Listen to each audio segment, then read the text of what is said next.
Meeting under order.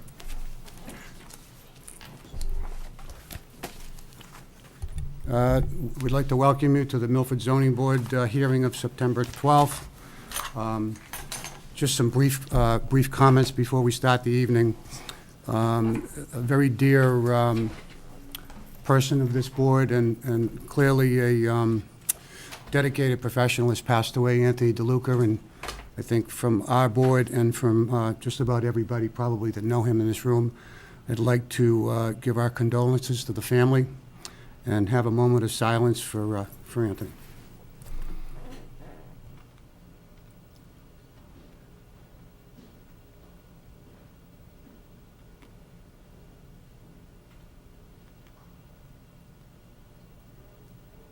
Okay, thank you. All right, we'll start the general business. Does any board members have anything to bring in front of the board? Have any comments or concerns or questions?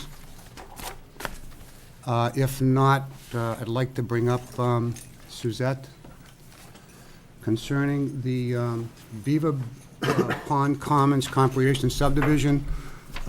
Sitting on this board tonight, we have to basically provide a vote to hold a public hearing on this matter. Does any other board member have a conflict concerning this issue? If not, on this particular vote, it'll be myself, Mary Carlson, Joe Evans, John Dagnes, and Brian Falk. Can you just briefly give us an overview of what you're trying to do? If you want to shoot to the microphone, please, Suzanne. Sure. Good evening, Mr. Chairman, members of the board. My name is Suzette Ferreira. I represent the owner, AFCO Land and Development Corp. They were issued a comprehensive permit for a 40B project back in February of 2005. Since that time, we did begin construction up there, and we put up 2 fourplex buildings with 1 affordable unit that was supposed to be in each building. The entire project, as approved, is an 88-unit project with 22 affordable units and 66 market units. The problem that we didn't anticipate when we started this project was the financing issue that the market buyers would have to deal with this type of project. What happens is, in buildings that have more than 1 unit, in order for a market buyer to get financing, either 50% of the building has to be under agreement or owner occupied. So it's somewhat of a catch-22, because for one building that has 4 units in it, 2 of the units have to be either under agreement or owner occupied in order to get financing. So we can't sell the units without getting financing, so we either have to have a cash buyer or have them sold to affordable unit buyers. What we ended up doing with the 2 fourplexes that we have up there, we had to have both affordable units moved into 1 fourplex so that we had 2 out of 4 sold, and then we were able to get 1 more cash buyer for 1 of the units in the other building. So that still doesn't help us. So we have 5 out of 8 units rented because we can't sell the other units because we don't have the right number of units under agreement in order for market buyers to get financing. So what we are proposing to do is we are proposing to change the project and reducing it in size, reducing it down to 73 total units, and of those 73 units, 18 would be affordable and 55 would be market units. With that, we're also proposing changing the types of buildings that we have up there. Before, we only had fourplexes, triplexes, and duplexes.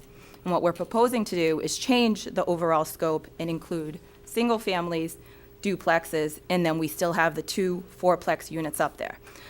So because of that, because we're doing single families, we're also going to have some single families that we're proposing to have 3 bedrooms in these single families. In our original comprehensive permit, it says that our units were limited to 2-bedroom units. So that is one of the main changes of the overall project.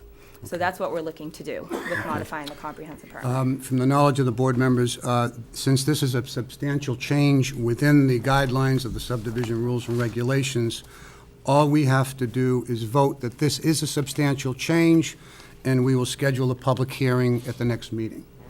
So those board members that are on this hearing, I need a motion to approve that substantial change and schedule a public hearing for October 10th. I'll make a motion. Motion by Mary, seconded by John. All those in favor? Aye. Opposed? That's unanimous. Thank you. Thank you. We'll take this and finish this up. So she knows it's on for the next meeting.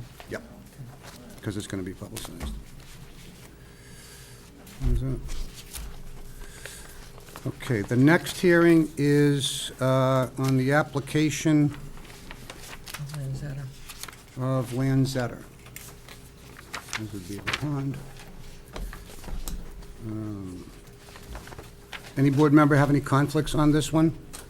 If not, on the panel would be myself, Mary Carlson, Joseph Evans, John Dagnes, and Mark Casaloya.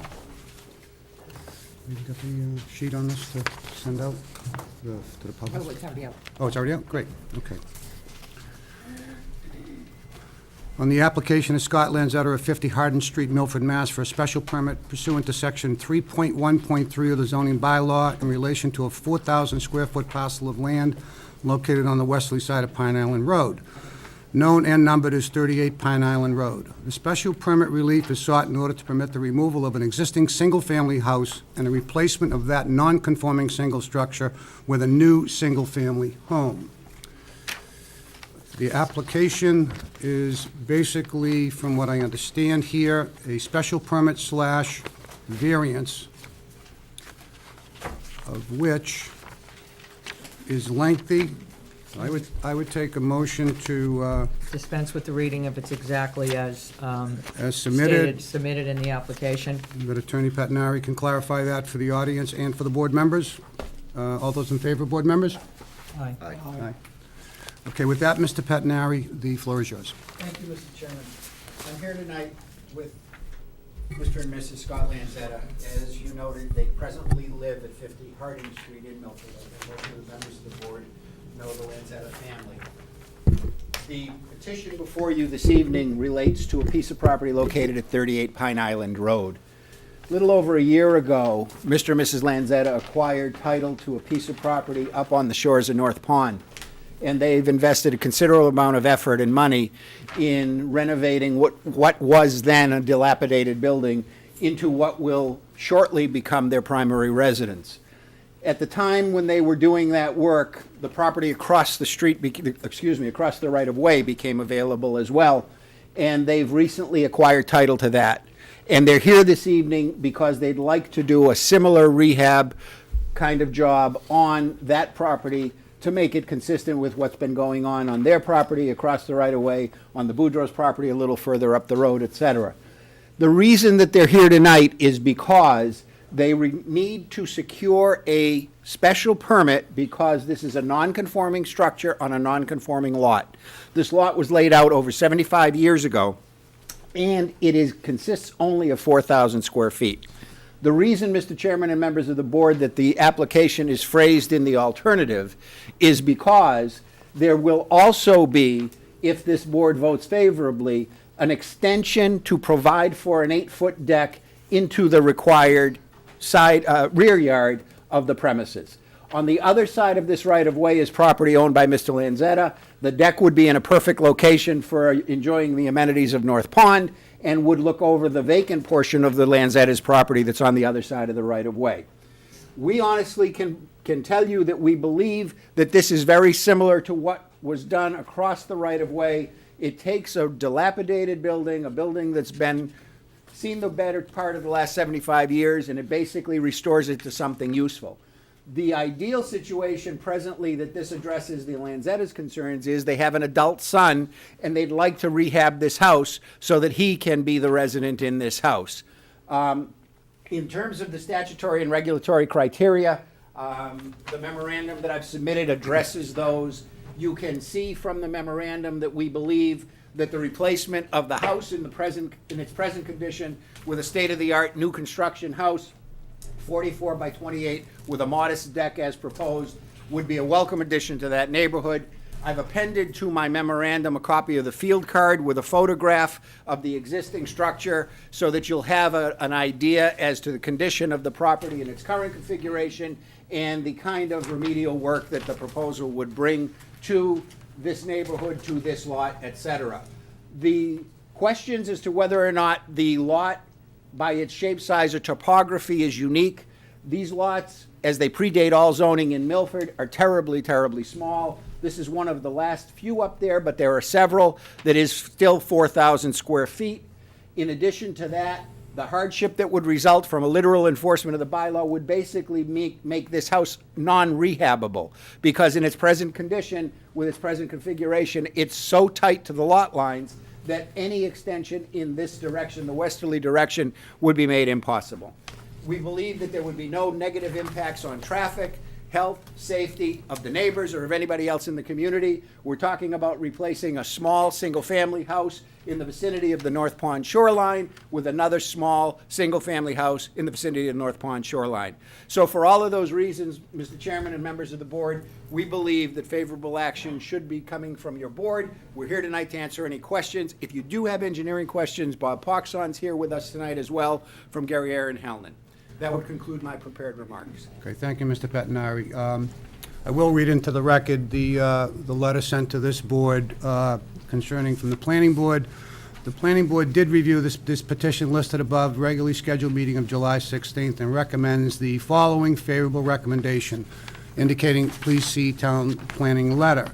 The applicant requests a variance and/or special permit to replace an existing non-conforming single-family dwelling with a single-story single-family dwelling on the subject property.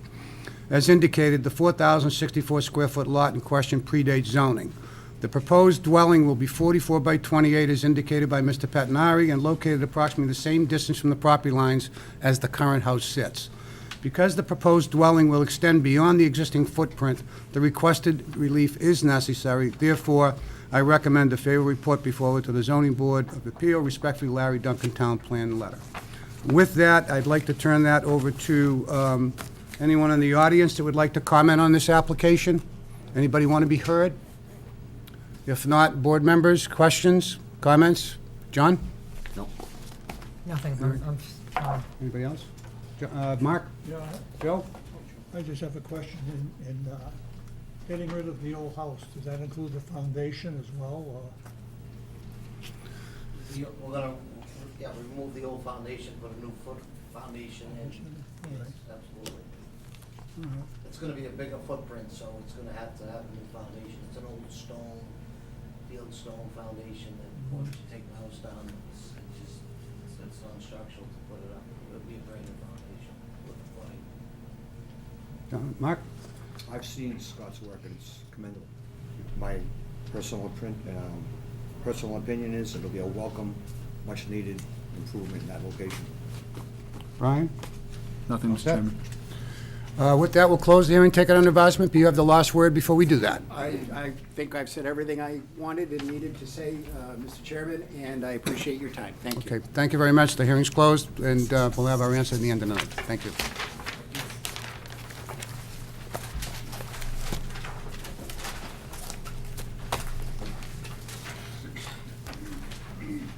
The next scheduled hearing for 7:10 is the application of Richard Cartier.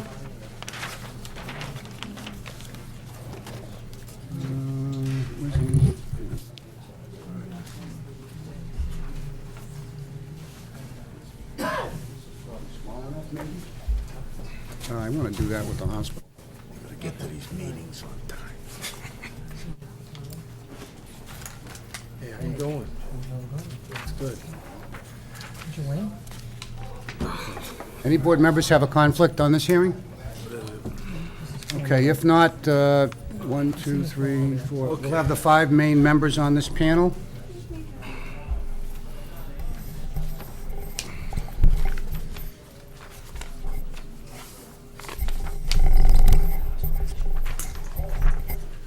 That being after 7:10 on the application of the application of Richard Carty of 25 Whitney Street, Milford, Mass. For a special permit to establish a supplemental apartments in accordance with Section 2.3 of the zoning bylaw in relation to an 8763 square foot more or less parcel of land located on the southerly side of Whitney Street, known and numbered as 25 Whitney Street.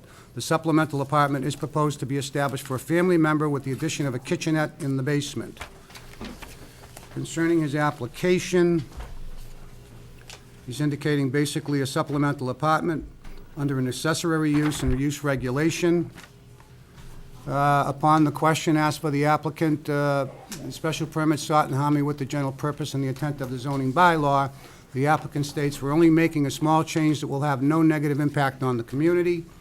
Concerning the question asked of the applicant, the proposed use of the premises will not create undue traffic congestion or impaired pedestrian safety. The applicant states it will only add one vehicle to the neighborhood, which will fit in the driveway. And concerning the question of the applicant that was asked, the proposed use of the premises will not cause harm to the neighborhood or create a nuisance or hazard affecting the health, safety, and general welfare of the public. The applicant states the only person moving is my 57-year-old mother. I believe this came from planning board. In your file, board members, looks like we have a floor plan layout and a plot plan for review. Commenting? I don't have a letter here from the planning board at all. No. Have you been to the planning board, sir? I did get the letter from the planning board saying that they okayed it, and I didn't get a chance to stop the house and grab it because I got hung up in a meeting, but Okay, I have nothing in the file concerning comments from the planning board, so any decision that we would make would be predicated on acceptance from the planning board under their conditions, if so needed. There's nothing in the file. So with that, sir, why don't you try to tell us what you're trying to do? And, Sure. What I'm looking to do, I recently purchased the property, 25 Whitney Street, here in Milford in June. When I purchased it, it did have a finished basement already with a full bathroom, 2 large rooms. What I'm looking to do is simply add a kitchenette to the basement to make it a in-law apartment for my mother. She's moving back up from Florida, needs a place to stay. It just kind of makes sense, would help us with the kid also. Minimal work needs to be done to the apartment to add the kitchenette. Looking at the extent of adding some cabinets, a kitchen sink, and a stove. No work needs to be done to the outside of the house. No other entrances need to be put in. There's already a 4-car driveway. We wouldn't be adding any vehicles to street parking.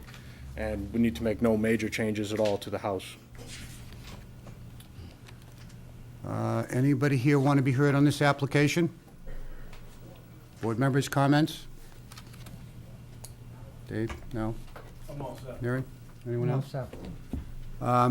Do you have a second form of egress? Is that where this is, off to the back? Yeah, Okay. there's an entrance obviously from the first floor of the main house, and there's a second entrance from the back. Okay. It's not a bulkhead, it's an actual door.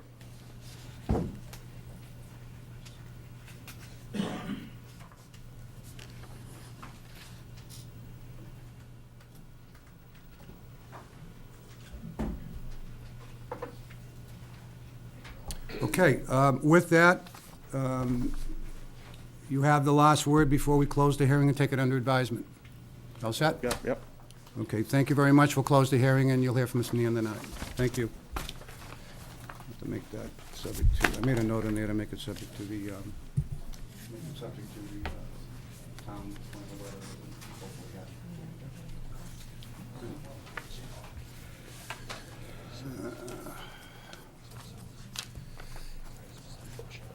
Okay, the 715 has been, I have a letter here from the attorney on the 715 application of Deborah Atitis of Star Car Rental. That is being continued to the 10/10 board meeting. And we're right on target. I have 720. This is going to be on the application of Hillview Equipment and Rental. I have a conflict, so I will not be part of this hearing. I can turn that convincingly over to Mary. And Mary, you would need to make a decision on who's going to be on the panel. And here you go, I'll step up. Okay, does anyone else besides David have any conflicts on this? Okay, so it'll be myself, John, Joe, and Brian. Is that 5 of us, right? Yep. Oh, and Mark, all 5 of you, okay. All right, thank you. Did you, are you doing the attendance now? Thanks.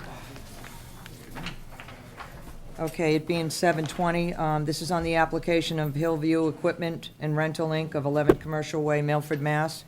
for a special permit pursuant to Section 2.3 of the zoning bylaw in relation to a parcel of land consisting of 8.35 acres more or less, located at the terminus of Commercial Way in Milford and known as 11 Commercial Way. The special permit relief is sought in order to permit a Class II used car sales on the premises ancillary and incidental to the existing use of the premises.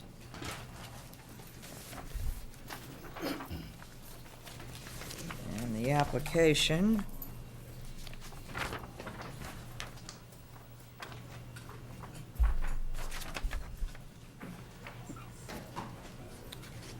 Okay, pursuant to what provisions of the zoning bylaw do you seek a special permit and for what purposes? Section 2.3, to authorize the sale of one used motor vehicle on the premises, which is a currently permitted use in the 1B zoning district, subject to the issuance of a special permit from the Zoning Board of Appeals. Explain the reasons you assert that. The special permit sought is in harmony with the general purpose and intent of the zoning bylaw. The applicant is currently engaged in the sales, rental, and service of heavy equipment.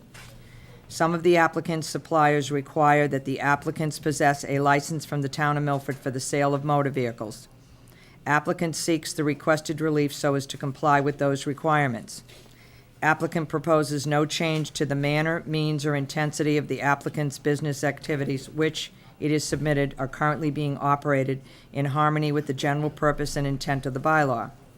The proposed use would allow the premises to be utilized in exactly the same manner and in the same intensity as they have been utilized for many years.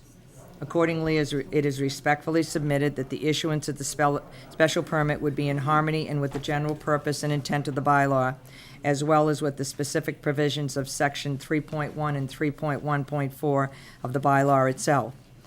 The proposed use of the premises will not create undue traffic congestion or impair pedestrian safety. The applicant's continued use of the premises would be identical in manner and intensity to the use to which the property has been put for many years, causing no negative effect or traffic congestion or pedestrian safety. The proposed use of the premises will not cause harm to the neighborhood or create a nuisance or hazard affecting the health, safety, or general welfare of the public. The use of the premises has had and will have no harmful effect upon the neighborhood or create a nuisance or hazard of any kind.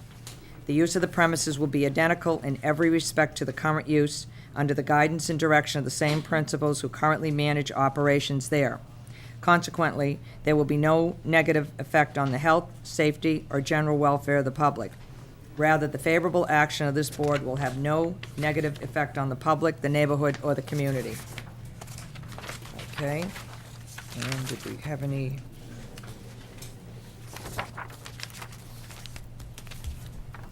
Okay, and I believe the floor is yours, Attorney Thank you, Pettinari. Madam Chairman. I'm Ernie Pettinari. My law office is at 12 Main Street, and I'm here tonight on behalf of the Pine family and Hillview Equipment and Rental and Corner Brook Limited Liability Company, the owner of the parcel.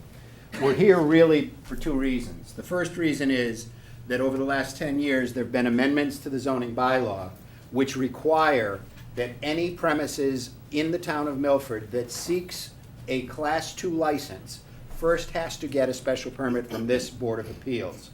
The second reason that we're here is that in the ordinary course of the operation of Hillview's business, as they are undertaking to have business relations with various online and international websites, they are now being more and more frequently required to be able to register for participation in those auctions by listing a valid license from the town in which they're situated.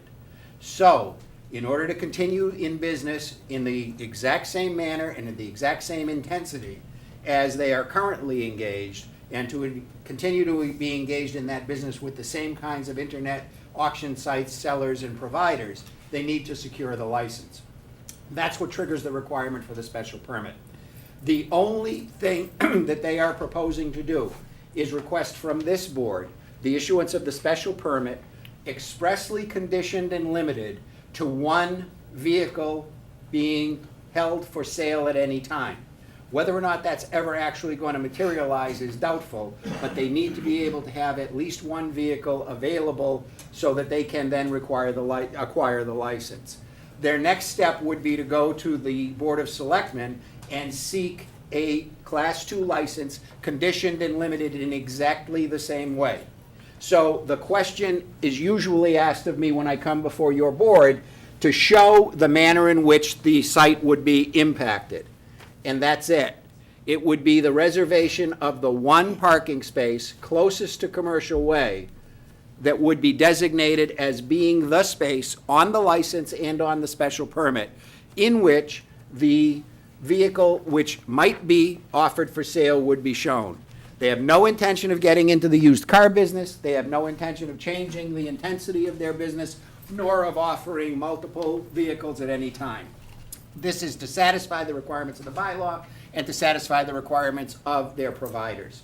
I think an overview of the situation can suggest fairly strongly that in terms of the impact to the community, there's no negative impact to the community. There's not going to be a lot of different kinds of customers coming in to go to a used car lot. Instead, they're going to have that one space. In addition, there's not going to be any creation of any additional traffic because they're going to have exactly the same kind of business intensity that they currently have. So on balance, we believe that this special permit the issuance of this special permit would satisfy all the criteria imposed by statute and bylaw. We're here tonight to answer any questions that you might have. Again, Bob Parkson is here. Gary Aaron Helden has done the engineering on the site, but that is really as brief and as succinct an overview as I can make it. And with that, Okay, thank you. And I just have a letter here from the planning board that I didn't find in the original file folder here, so I just want to read it in for the, for this particular applicant. The planning board reviewed the petition listed above at its regular scheduled meeting on September 3rd, 2013, and recommends the following favorable recommendation. Dear Mr. Chairman, the applicant requests a special permit to allow for the addition of used vehicle sales to the existing heavy equipment business on the subject property. Section 2.3 of the zoning bylaw provides for used motor vehicle sales by a special permit from the Zoning Board of Appeals. The special permit is being sought to facilitate obtaining a Class 2 license for the display and sale of one used motor vehicle on site. This is in order to accommodate various suppliers' requirements that the applicant holds such a license and will not be in conflict with the use previously approved on this site. There should be no noticeable difference in the day-to-day operation of the facility. Therefore, I recommend a favorable report be forwarded to the Zoning Board of Appeals. It should be noted that a site plan review is required from the planning board, subject to zoning board approval, special permit approval. Okay, and is there anyone here that wishes to speak on this applicant? Okay. Anyone? Oh, you do? Okay. Yep, I'm the first one. Robert Kenny, 49 Beaver Street, Okay. the main abutter. I guess, here's the fence that they put up. I guess that's the location, there's only anybody one spot that they're gonna use, because there's been a lot of activity over the last 3 or 4 weeks, right next to my fence, with people digging and moving material and grading stuff. I just wanna make sure that's not gonna be part of the used car lot. should I answer? Yes, you may. Please. There's no intention to have a used car lot of any kind. The permit, we're asking that the permit be limited to one vehicle for the sensitivity to that very question. And we're also going to renew that request to the Board of Selectmen. So there would be an absolute requirement in anything that we obtained from the town of Milford, that it would be limited to one vehicle, and by the way, in that spot. Because we're asking that this would be incorporated as part of both decisions, the decision here and the decision with the Board of Selectmen. And again, I don't want to mislead anybody. It's not their intention to regularly offer vehicles for sale even here. I can't comment because I don't know what's been going on the site, but it hasn't been preparatory to this petition. Okay. The other thing is, will there be any restrictions to the hours of operation that are currently there today? I mean, typically, we don't hear them on Sundays. That's our only peaceful time. And literally, I'm right from here to that window, to the fence and to what's going on at that property. Again, I can offer the board, if they choose to attach a condition, that there would be no additional hours of operation associated with the site. I mean, And I'm asking also the board to recommend possibly a noise-reducing fence, not just for this petition, but for what's been going on, obviously. We're only here to hear this petition, so Okay. I can't, I mean, that isn't something that this board would entertain or even can have talk to anything to them do If with you could it. talk to Mr. Pine about that, because it's been quite victimizing, and you're not here to hear this, but I've called the town, I've called the police, I've called everybody, and our hands are tied. I'll talk to him about that. And trucks running and idling at 3:30 in the morning and 4:30 in the morning and shaking our house. We've been trying to be good citizens and good neighbors, but it's really getting to be outrageous. So Again, I can if only you could, commit if you could talk to talking Mr. Pine and see if there's anything you can do about that. Well, that would be something, like I said, that has nothing to Outside do of with this this. hearing, so that might be something Right. you want to take up with Attorney Pettinari outside of this And hearing. if you could also look at the environment, I mean, look at, if there's a used car lot, maybe take a Okay, look but at. they're only, it's only for one vehicle. Okay. All right, make sure, I want to make sure that's part of That's the all minutes. it is, it's only for one vehicle. One vehicle. Again, we're asking that it be incorporated as a condition into the permit. So it doesn't have to be incorporated in the minutes. It should be issued in the form of the permit. Okay. And that's, I'm And we can asking get them to copies do that. as Absolutely. abutters and as, You will get copies. as one vehicle, Correct. one One spot. vehicle. Correct. Yep. Is it- Attorney, what is it, more like of a technicality? Could you just identify yourself, sir? Oh, yeah, I'm Lou. We know who he is. Oh, okay, I don't. It's, I'm not a Milfordian. Then what are you doing up here? I know, can you believe it? Attorney, what is it, more of a technicality in a sense to let them, so that they can comply with? When he goes online and he fills in applications with people that are all over the country, they ask him to identify the name of his company, and then it says license, issued, town, number, et cetera. Right. And he doesn't have one. And he's been advised that he needs to get one, or he's gonna, soon, he will be precluded from participating in auctions Right. where he participates on a day-to-day basis. Yeah, so, Right, this is not an intention to try to turn this property or any other in the vicinity into a Right. used car lot. And again, to Mr. Kenny's point, we are making this request publicly and with the Board of Selectmen to condition the issuance of the license and the permit to one vehicle. Is there anyone else in the audience that cares to be heard? And sir, could I just have your name? Lou Pratt, Pierre. Okay, I'm sorry, I That's just, okay. I put it in, okay. I'm sorry? What's your name? I'm sorry. Mary? My name is Mary Carlson. Anyone on the board? John? Joe? What are the current office hours of the facility? Just trying to get a sense of what hours restriction we could impose that would make sense. You know what, I don't know exactly, but the general hours of operation, those are typical of any heavy equipment operation. I think it's usually about 7 to 5 or 7 to 6. I think, again, I don't know exactly. Mark? No, I'm pretty. Okay, Attorney Pettinari? No, the I last think word? that the dialogue with the abutters has been helpful, and I think it just fully fleshes out the reasons why this is necessary, and I guess points to the wisdom of the bylaw provision, which in the first instance requires that any premise in Milford have this kind of a permit. So thank you. Okay, we'll close the meeting, we'll take it under advisement, we'll have a decision at the end of the evening.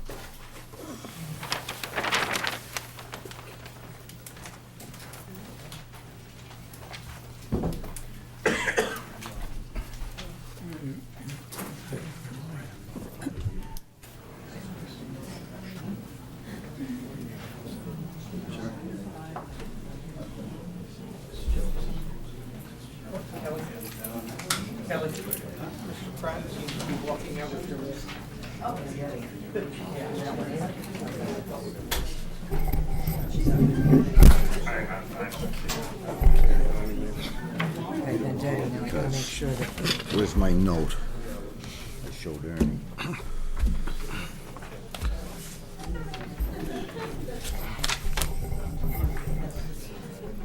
Okay, the next hearing is at 7:25. It's after 7:25. I will recuse myself from this hearing. Any other board members have comments or conflicts on this one? Okay, Mary, then go ahead and take over.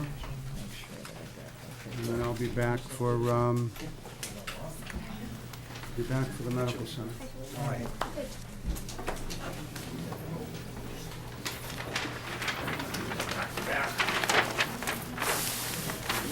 Thanks, David.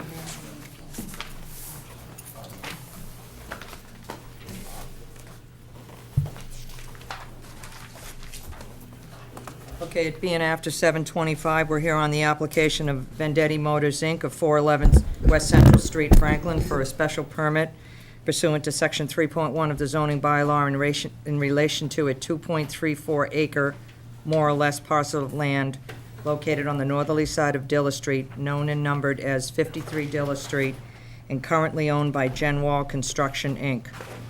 The special permit relief is sought to permit the change of use of the premises to include a transportation terminal for parking and operation of school transportation vehicles.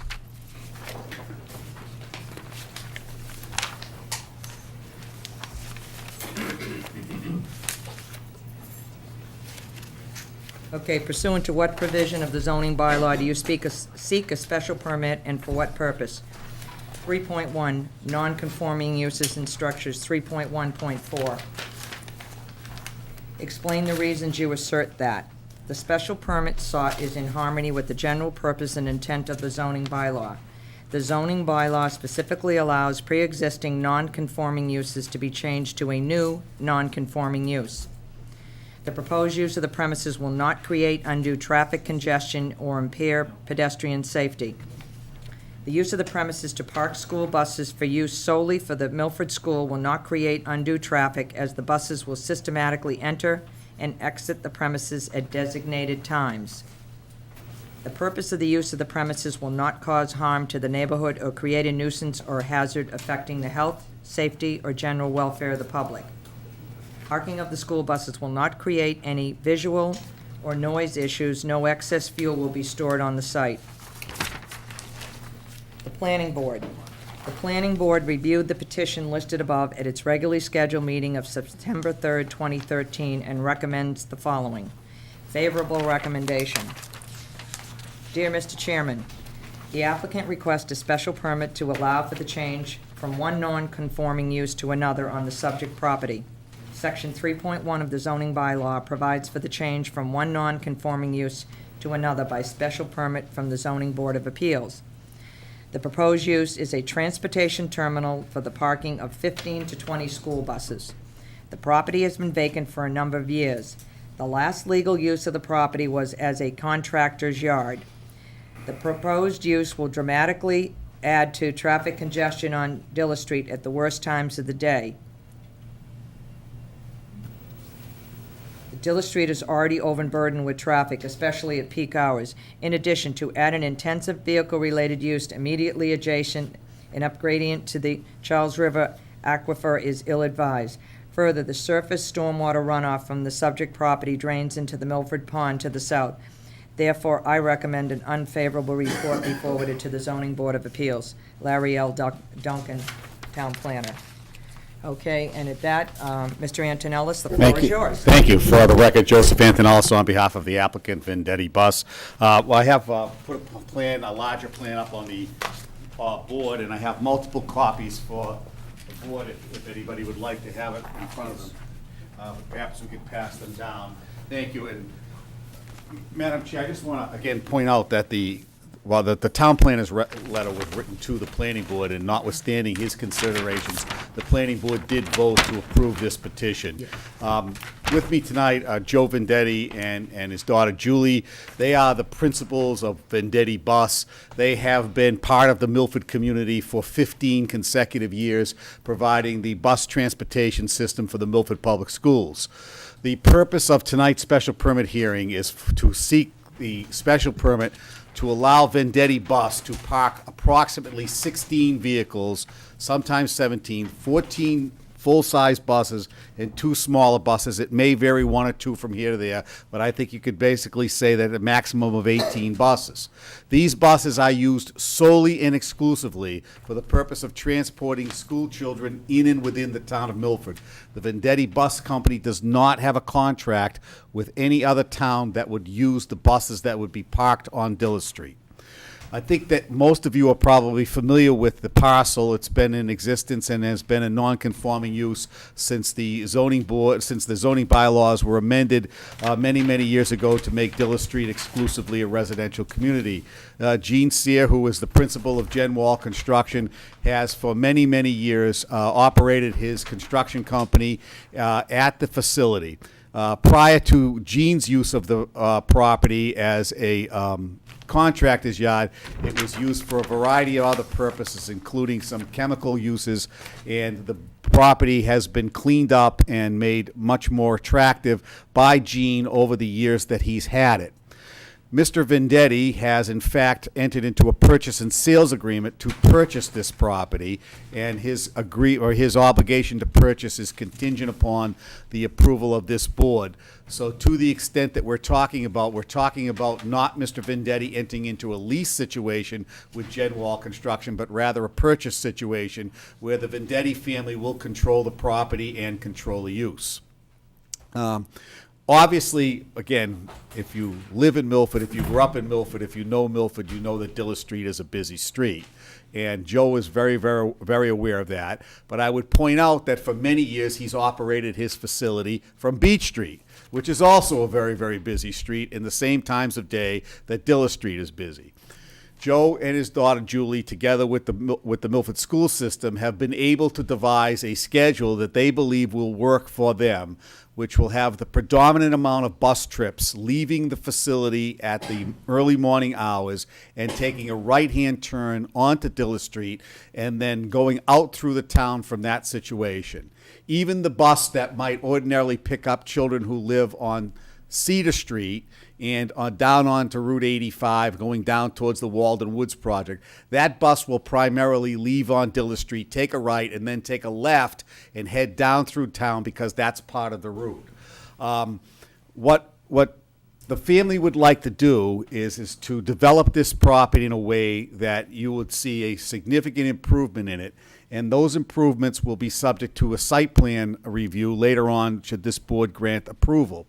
But included in the things that Joe wants to do would be the installation of a gate. Again, if you look at the building, and I know that this is taped, so it's hard to say. If you look at the building, and I think, again, you look at the entranceway, the predominant area to park these vehicles would be in the area that we've outlined as area of bus storage, parking to be, and it will be finalized during a site plan.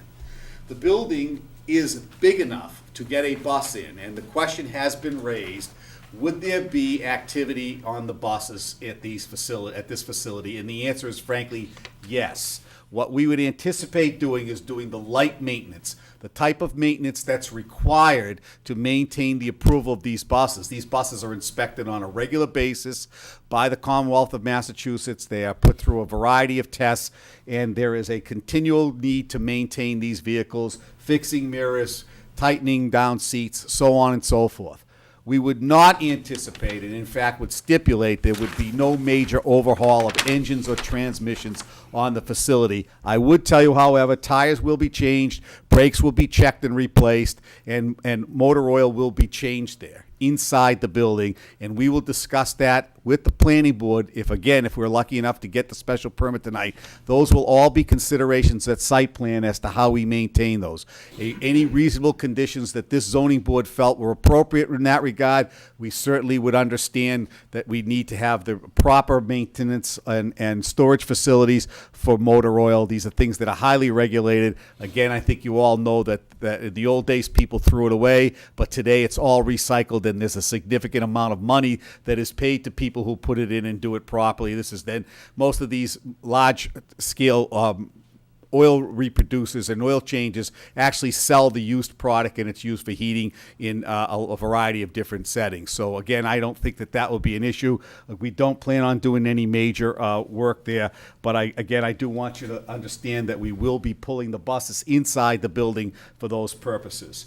I know that neighbors would be concerned about noise and idling, and Joe can address this if there's a specific question, but just generally, the buses are not allowed to idle for more than 5 minutes to begin with. That's a state law. They cannot sit in one spot for 5 minutes with the engine on. So they'll be started up in the morning, and they will be taking off. But again, these are very, very new engines. They have very, very well muffled, and I don't think that you're going to get the kind of noise vibrations or noise emanating from this site that you would if it remained a contractor's yard. And I don't mean to dwell on what it could be, but obviously, Genwall is going to have some economic benefit from this property, and to the extent that this transaction can't go through, I would think that your next user would going to have to be a contractor's yard, because that's the present use. We believe that this use will be a better use within the neighborhood and will offer a more advantageous situation for all of the neighbors. I just also want to point out that this property does have some Conservation Commission issues. This property has all been flagged, mapped, and all of the wetlands issues have been and are continuing to be addressed on the property.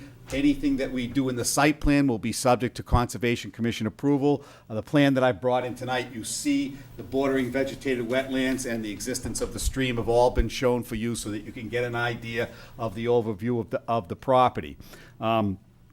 There will be, again, the intention is to have a fence go over and to be able to provide some additional screening to make significant improvements to the building so that Mr. Vendetti can run his company within the building, do the minor maintenance that's required, and also have the office for scheduling, et cetera.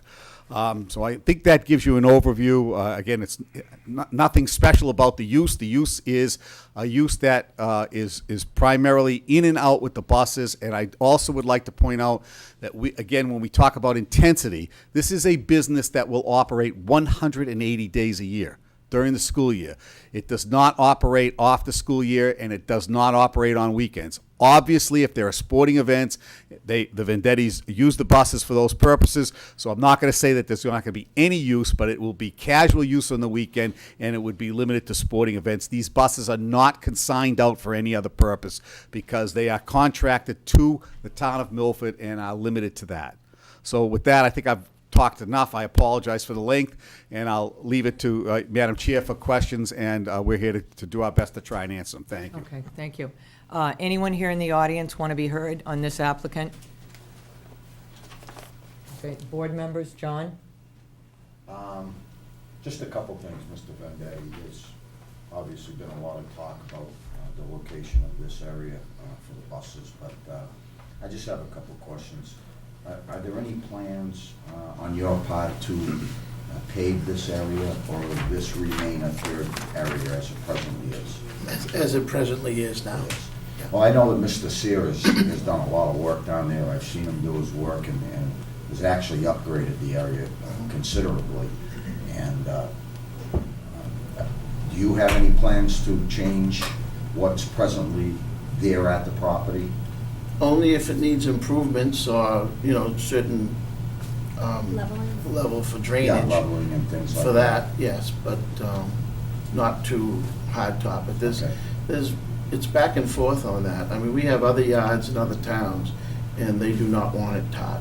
Okay. Okay. Excuse me one second, just to tell you, we're contracted, the buses can't be over 8 years old, and they have to have a, fleet in general can't be over 4 years old. The oldest bus we have in Milford right now is 5 years old, and the fleet averages is 3 years old. So these are fairly new buses, and the leakage, not that it will never happen, but it's very, very limited. Yep. The buses are also, just to share the reference, the buses are also inspected by the registry 3 times a year, and in addition to that have their state inspections. What time do they go out in the morning, Joe? Basically? How did you answer that? The buses, the primary hours that they'll go in the morning is from 6:45 a.m. to 8:30 when they'll be out in the morning doing their routes, and then in the afternoon their routes would be approximately 1:45 to 3:30 when they finish up. Yeah, I mean, the only problem I really see is obviously when the buses have to leave a lot in the morning, because you know how much traffic is on Bella. But I see no problem if you're going right out of the lot, you know? Before we purchased this land, we went up there and did our own survey and sat there, and at that time of the morning, turning right, because we didn't want to get bogged down, Correct. you know, with the Correct. buses either and hurt our performance. Correct. And it was, if we go to the right, most of the traffic is heading out, and there's very little traffic at that. I don't see very any little, problem but- returning in the afternoon, because that time of day is little traffic. Of our fleet, 90% will turn right. They'll go in with the flow of the traffic. We might have one or two buses that have to go left, and they can just simply go right and turn around on Sumner Street, because those are the buses that would be on Dilla Street no matter what, because they're servicing the children that live on Dilla Street. Mr. Pine? Do you have any objection to paving from the street to the edge of the building here? It is paved. It is paved? Yes. Okay.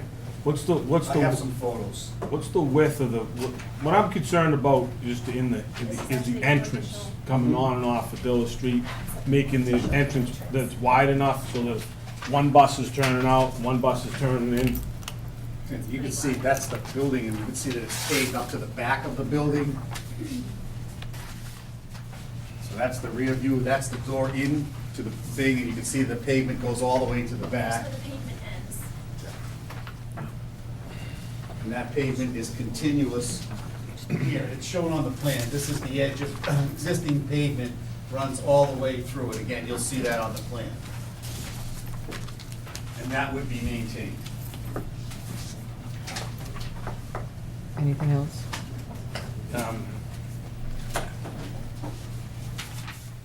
Can the buses be parked in such a way that in the morning that they don't have to back up, so that the backup alarms don't aggravate the neighbors In the morning, in the morning? they'll all pull out forward. They'll all pull out Go forward? back in the evening, Yeah, and I don't pull care out. about the evening or whatever, but can they be, well, late afternoon. They always are like that. when they, it's important that, you know, that they start up and pull out and they're not in a position where they're Absolutely. backing up, because, you know, that's what drives the neighbors crazy. So would you be all right with that condition? Absolutely. Yes. Okay. Anything else? Okay.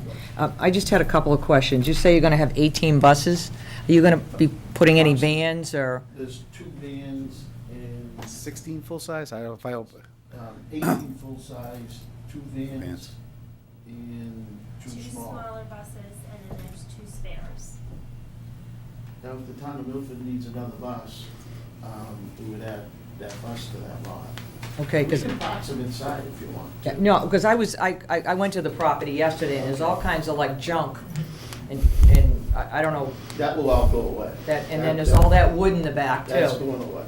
All right, and then there was some other vehicles or something that was parked over on the left. That's not, those aren't our vehicles, those will all. Okay, those will all be removed. Correct. Now, will you allow, because I know some of the sites allow, like, you know, a landscaper in the winter, you know, he wants to park his, you know, trailer or something there. Will any other vehicles be allowed to be parked there? Just our vehicles for our.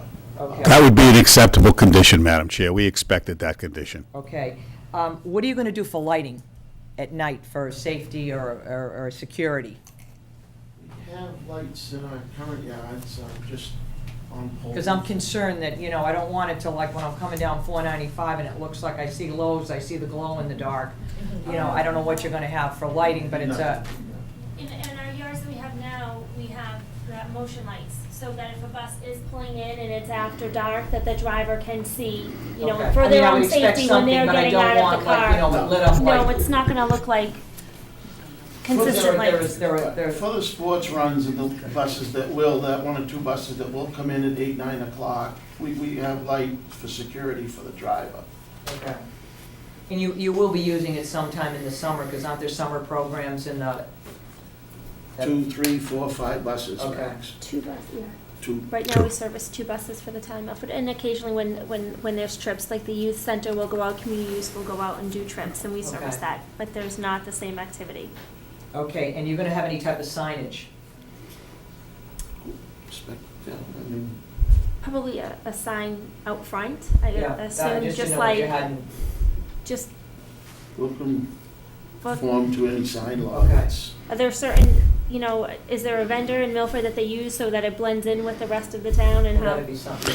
Yeah, and again, I think that And I don't. we're going to have to do site plan because it's a change of use. And first of all, we're not asking for any relief in signage, so it would have to be within the area that's designated. And then secondly, I think that the site plan review will make certain that that sign is not involved with blocking any sight lines, which I'm presuming, and again, Mr. Pine asked the question about widening the driveway. We expect that that's also going to be an issue at site plan. Okay, and now you'll have, then if you're having 18 or so buses, 2 van, 2 small, you're gonna have drivers that will park their cars, so you'll have twice as many vehicles than on the lot, because you'll have the people that have to drive in to park their vehicles that are gonna work there, correct? So they'll be parking on site. They will, and at that point, their buses will be gone. Okay, but I know there's still, you need, the buses will be there Right. when they come in. So you've got, you've got twice as many vehicles, and you're gonna have a designated area for parking for Yes. that? Okay. We've had the property surveyed so that we know that we can get the parking spaces both outside any buffer zones and also within the setback that is required in the residential zone with a mixed use like this. Okay. The only other concern I have is like the traffic, because that's a terrible road any time of day. So, but I hear what you're saying, you'll be taking, most of the turns will be to the right. And the worst time is the morning. The morning is the worst time. The mid-afternoon is not gonna be a problem, it's just in the morning, but, a bus is a big vehicle, I think they'll probably get out of your way and let you go, so. What's the maximum, I'm sorry. Go ahead. No, I'm all done. What's the maximum, the minimum number of buses that you can live with on the site? Well, it depends on how many the town of Milford needs at certain times. That's what we're servicing for the town, Right. like, right now, it's 22 buses and there's 2 vans, that's per contract. Big and small. Well, I think the question that I'm forward thinking is that, if, let's say the bus company gets sold, and they wanna start servicing Hopkinton out of the same location, and now you wanna add in 20 more buses to service Hopkinton. What I'm asking is what's the minimum number of buses that you can live with? Cause this is, what you've represented is that this I is would just. say 30 at the very most. I mean, if you wanted to put a limit. So if you wanted to cap it, but I would ask that you have a caveat, and Mr. Marcone is here, and I'm sure he doesn't want to have that many buses in the town of Milford, but to the extent, we don't want to not be able to service the community Oh, either. but what I'm getting at is that Right. if you're, I think you're asking for 18 or 20. Oh, or 22, right. So you always have if you need to add buses, you always have the option to come back and say, we need 2 more buses or 3 more buses. At this or whatever. point, then I think a condition of 30 buses without coming back would be acceptable. Because again, we need to have the spares and have a little bit of flexibility. At one time, Milford had 25, 26. Yes. That's And without because of spares. the economics, everybody is cut back. When you say 30 buses, is that full-size, small ones, or you're just talking 30 full-size buses, and then you've got vans and the smaller buses and I think 30. the mini? 30 vehicles. I think 30 vehicles, I mean, at one point, we had 4 vans Yes. within the last, 5 years, but, when, just as So you you're said- saying 30 vehicles? Yes. Yep. In the bus mixture. Okay. So it'd be the larger buses, the small All ones, the and buses, the vans? Right. Okay, all right. I mean, could you live with 26? I mean, it's, we're in math class now. You wanna do- I'm not going to say 28. Yeah, go ahead, Mr. Marcone. I do know that I was at a meeting today for the Woodland School, and if that does pass town meeting, et cetera, we're probably gonna have to add a minimum of 2 buses to our fleet, okay? Because we're gonna put the 5th grade with the 3rd and 4th. So that would, and then as, we don't know how the population's gonna change too. I Okay? think We were up to 25 at one I think time. the concern that I have is, is that I don't wanna have, service in Medway or Hopkinton or whatever, I'm here to support the busing for the town of Milford, to keep the traffic down or whatever on the street, so I don't want, that's what I'm trying to, Mr. Pine, at one time, not too long ago, just to service Milford, we needed 29 vehicles. Okay, all right. So I think Yeah, that was not to service other towns. We have, we what's have no in, intention. Yeah. Okay. So Joe, a good question would be, is all the time that you've been in Milford, have you had buses for another community at your site? No. Okay. So I don't, again, I don't think that, we're not here for that. Okay. Thank you. All right. I'm sorry, Joe?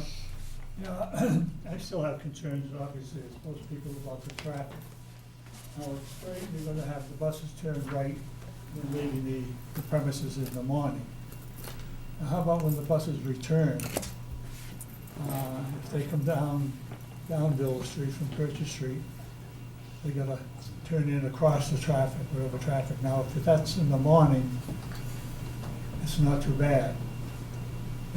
Unfortunately, later in the afternoon, I've seen the traffic going up Villa Street, from Cedar Street to Purchase Street, bumper to bumper, all the way from Cedar Street to Purchase Street. And if you come down Villa Street now, you're gonna be trying to, again, you gotta intersect with the traffic you're trying to go. And now, Late, what do you consider late afternoon, sir? I've seen it, 2 o'clock in the afternoon. Traffic comes off of 495 like I know 5 o'clock, as you say, 4 or 5 o'clock, even 4 o'clock. That road is horrendous, really.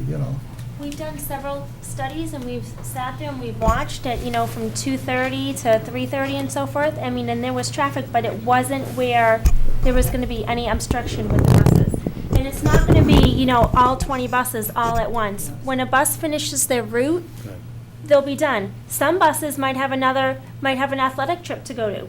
So that bus is not gonna come back. It's gonna go service, fall athletics are really high, spring athletics are really high. You have lots of trips going on. It could take 4 buses to take your lacrosse team to Holliston for a match. So it's not, you're not gonna see at 3:30. When I used the time of 3:30, that was approximately the latest a bus would come back from a route. But you'll have buses that are back earlier that'll just kind of blend in.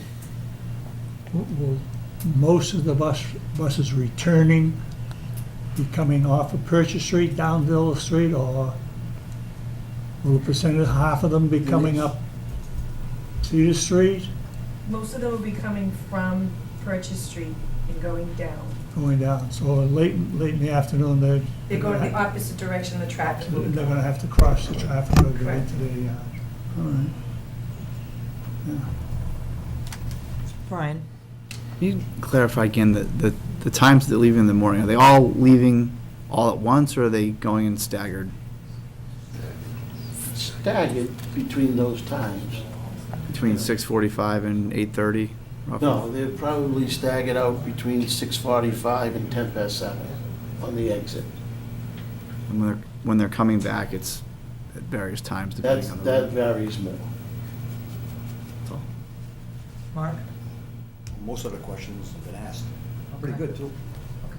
My one question is, again, on the return arrivals, how many come back all at once, generally? I mean, do they come totally staggered, or do you have 7, 8, 9 in a row coming back, and they all coming off Purchase Street, coming down? Most of them come on First Street, but if you ever witnessed the center of town at that time of day, I mean, we've been basically parked for 18 years on Beach Street, and I don't really think it's been, like 17 buses in a row. Well, I guess that was my question. You get 2 or 3 together, but again, they're coming in, Different schools, they're coming in, they're dropping off Right, at so different nothing's- schools in the morning? You're not gonna have 18 buses all at the same time coming No. from, we just all had coffee together, double up, going home. Right. No.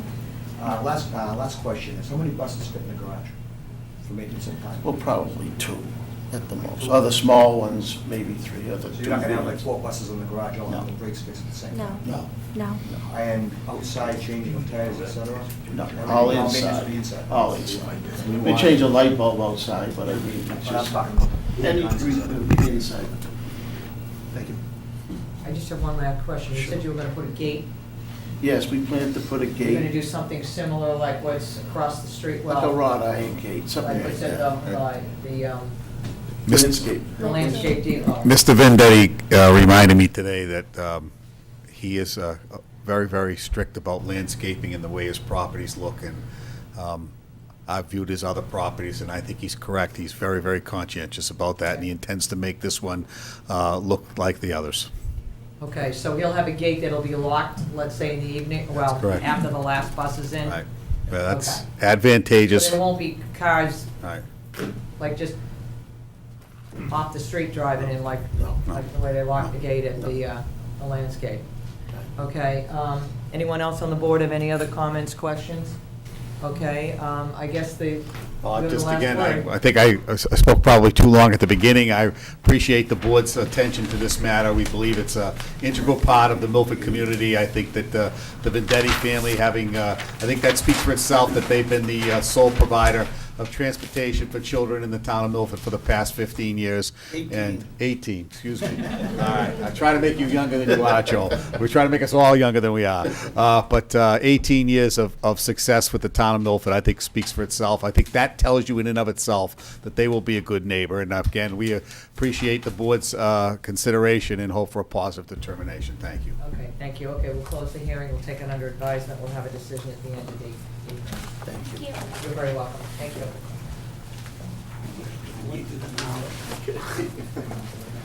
Thank you. Joe, you want this? Do I have to leave that with you? Because I marked it. Signed plan?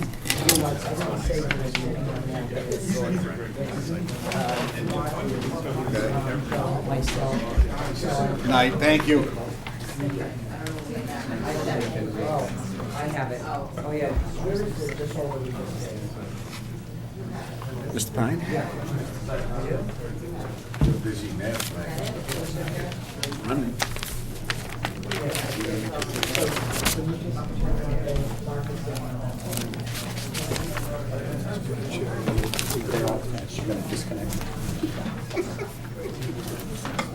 You like those?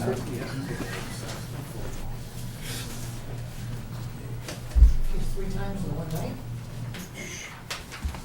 Don't make me blush. That being after 7:30, this is on the application of Milford Regional Medical Center. Any board members have a conflict? Not, okay, we have, Brian, I think there's a conflict.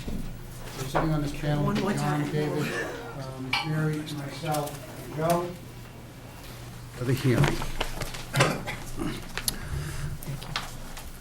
On the application of Milford Regional Medical Center at 14 Prospect Street, Milford, Mass. For a special permit relief pursuant to the applicable provisions of the zoning bylaw in relation to the several parcels of land in the area of Prospect Street and Main Street and Huntoon Slip, consisting of a total of 12.8 acres and including properties identified in the assessors map. This parcels 49-0-13, 51-0-49, 51-50, and 51-051, 51-052, 51-053, 51-053A, 51-062, 51-069, 51-070, 51-076, and 51-077. The special permit relief is sought in pursuant with Section 3.1.3 and other applicable provisions of the zoning and bylaw to permit an addition to the existing structures to be utilized as an emergency room and supporting facilities together with the alteration of traffic and parking facilities.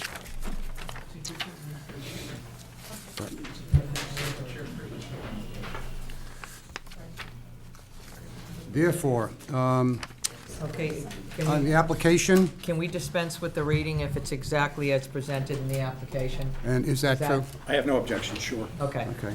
We have a motion We by have a Mary, motion? second by John. All those in favor? Aye. Opposed? That's unanimous. I'll read in the comments from the planning board after your presentation. Mr. Petnari, the floor is yours. Thank you. Thank you, Mr. Chairman. I'm Ernie Petnari. My law office in Milford is located at 12 Main Street, and I'm here tonight on behalf of the Milford Regional Medical Center. With me this evening is the project architect, Steve Evers. He's from, I believe it's pronounced Troll JV, the architectural firm that's doing the project.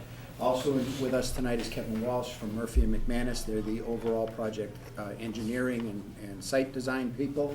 And Bob Boxon's here from Garrier and Hellman. What I think I would like to do, with your permission, Mr. Chairman, at the outset of this hearing is basically establish the reasons that were before you. The facility runs what is most commonly known by people from Milford as the Milford Hospital.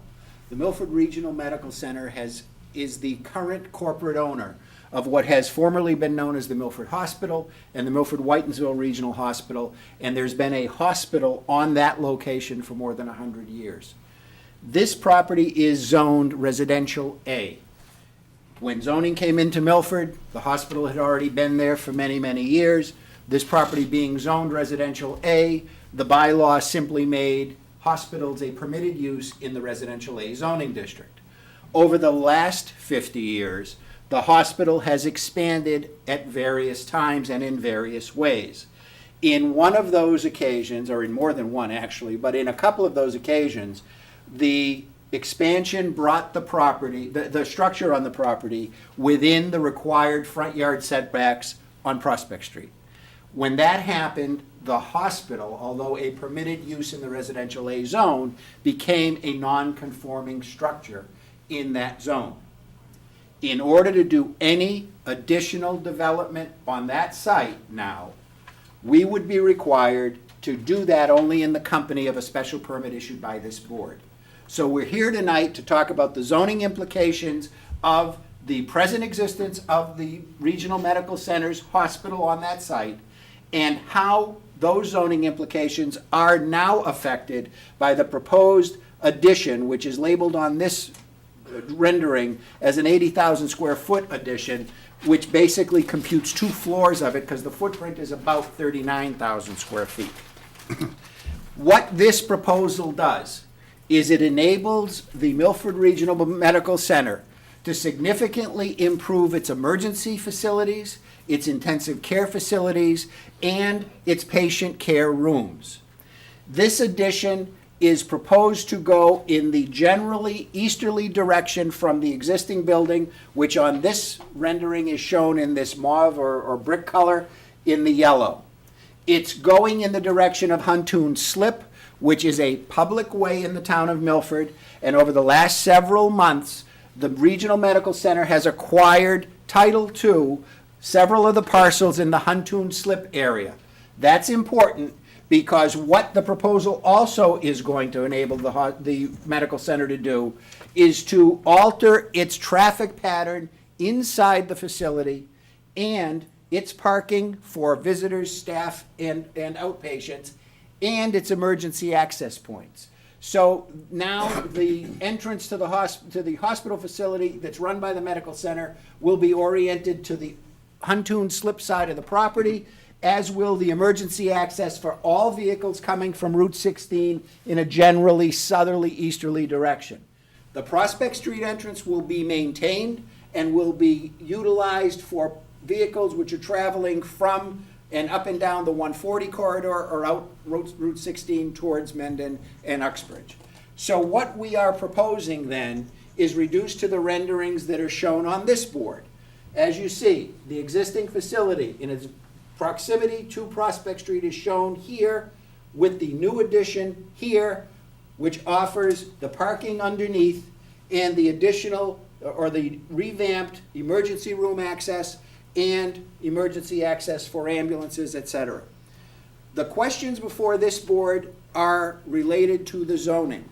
We respectfully believe that the zoning implications of this proposal are addressed in the statutory requirements that are imposed by not only the bylaw but Massachusetts general laws, and that is that it requires that your board make a finding that what is proposed does not in any way derogate from the general welfare of the people in the neighborhood. There's lots of abutters here tonight. We've had one meeting with the abutters to the project, and we intend to have others.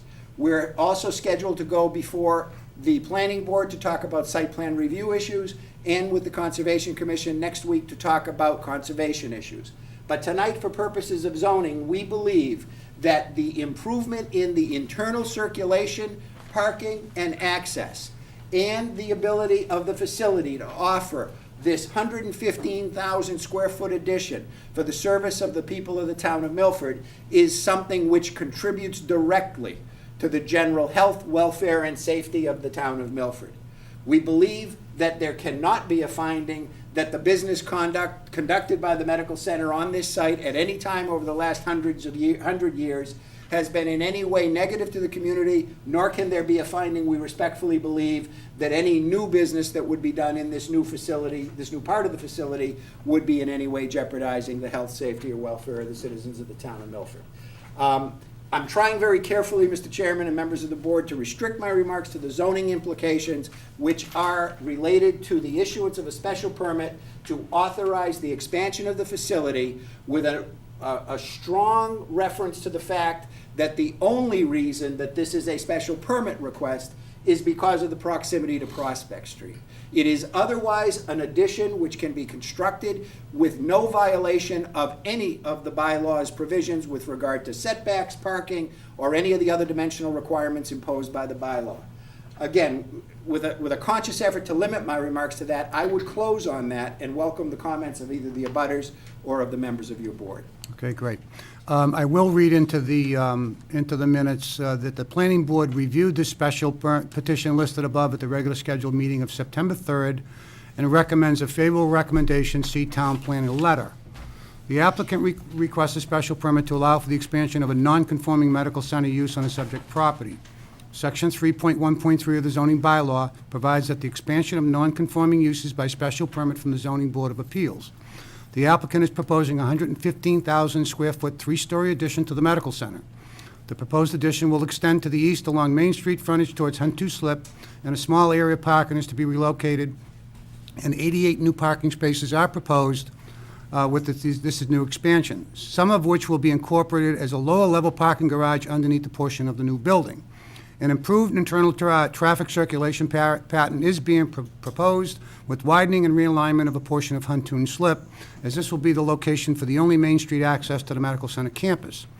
The proposed design would dramatically improve access to within the campus for emergency vehicles as well as for the delivery of vehicles, staff, visitors, and patients. Save the special permit currently being requested and all applicable zoning provisions appear to be met.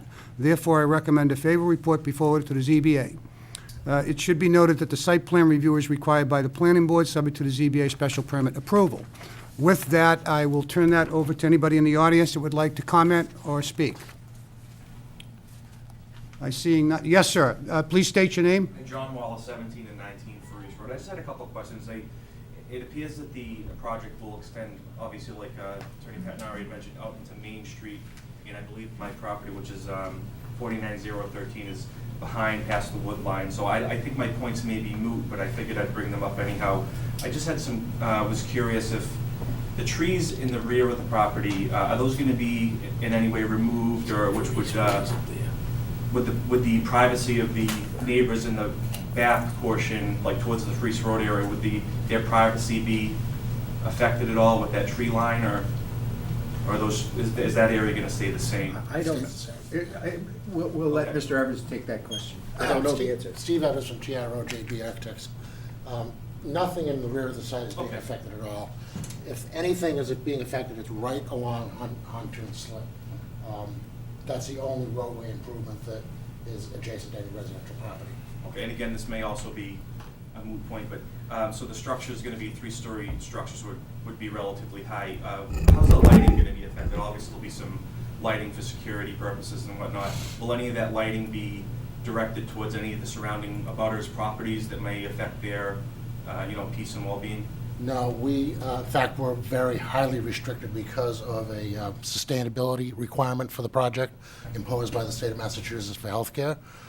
There will be no outflow of light from this property that would impose itself on any other property. If there are parking lot lighting standards, they're going to be low cutoff, so that's only shining on the surfaces for a safety factor.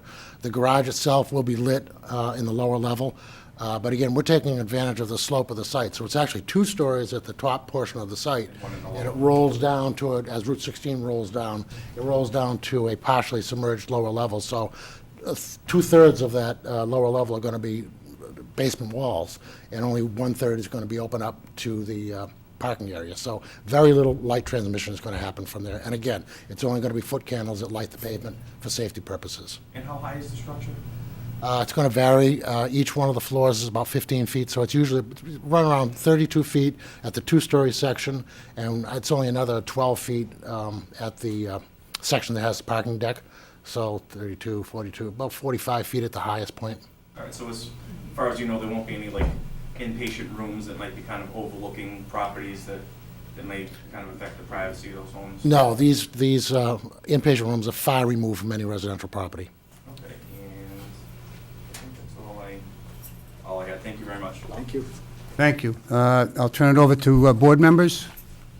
John? Attorney Bernard, did you say that the entrance to the hospital, they're going to be a reconfiguration of the campus, correct? Correct. And that would be in the Huntoon Slip area? This is the footprint of Huntoon Slip right now. Yeah. And what is going to happen in this phase of the development is the Huntoon Slip layout is going to be kind of shunted over a little bit for this part of it. And then we're going to access it here. This will continue to be the taking for Huntoon Slip. Yeah. At some point in the future, because we've acquired title to those properties, we may revisit that. For the present time, this configuration would enable us to get into the new facility, to get into the main entrance, the emergency room, access the emergency room for emergency vehicles, et cetera. So we would capitalize on this and the ability to bring the traffic both in and off the site that way and minimize or So that will lower be the an use of that. exit road also. Correct. Yeah. This, yeah, So you go first. all right.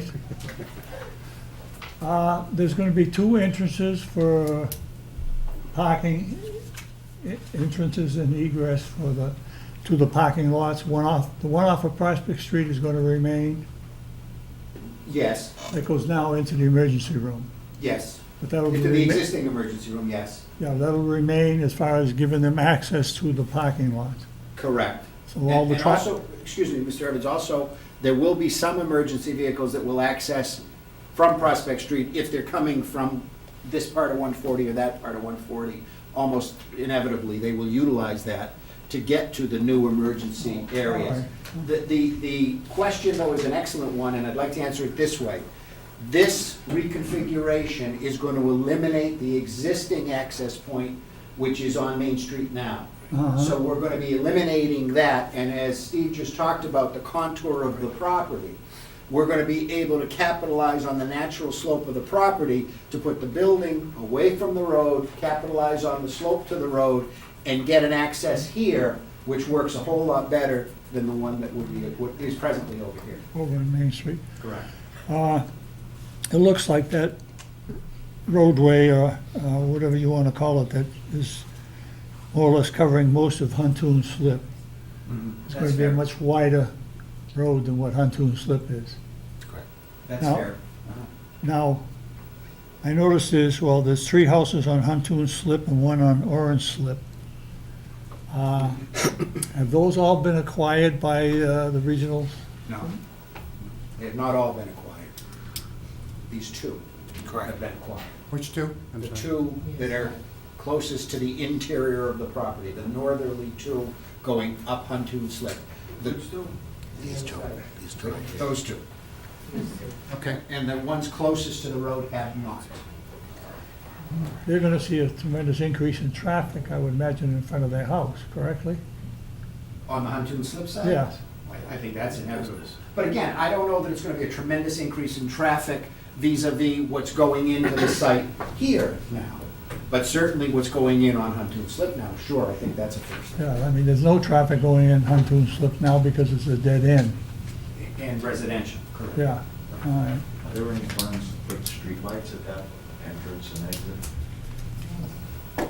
Not traffic lights. No, not traffic.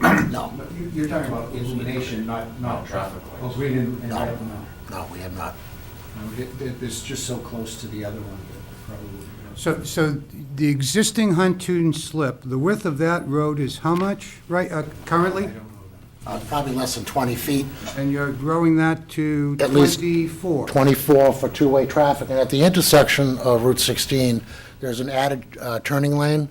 That's to allow anybody taking a left not to interfere with the right turning traffic. And in meeting with the fire department said that extra width is good for us. It's going to give us adequate, more maneuverability of fire trucks if they have to turn up the driveway to the entrance to the emergency department.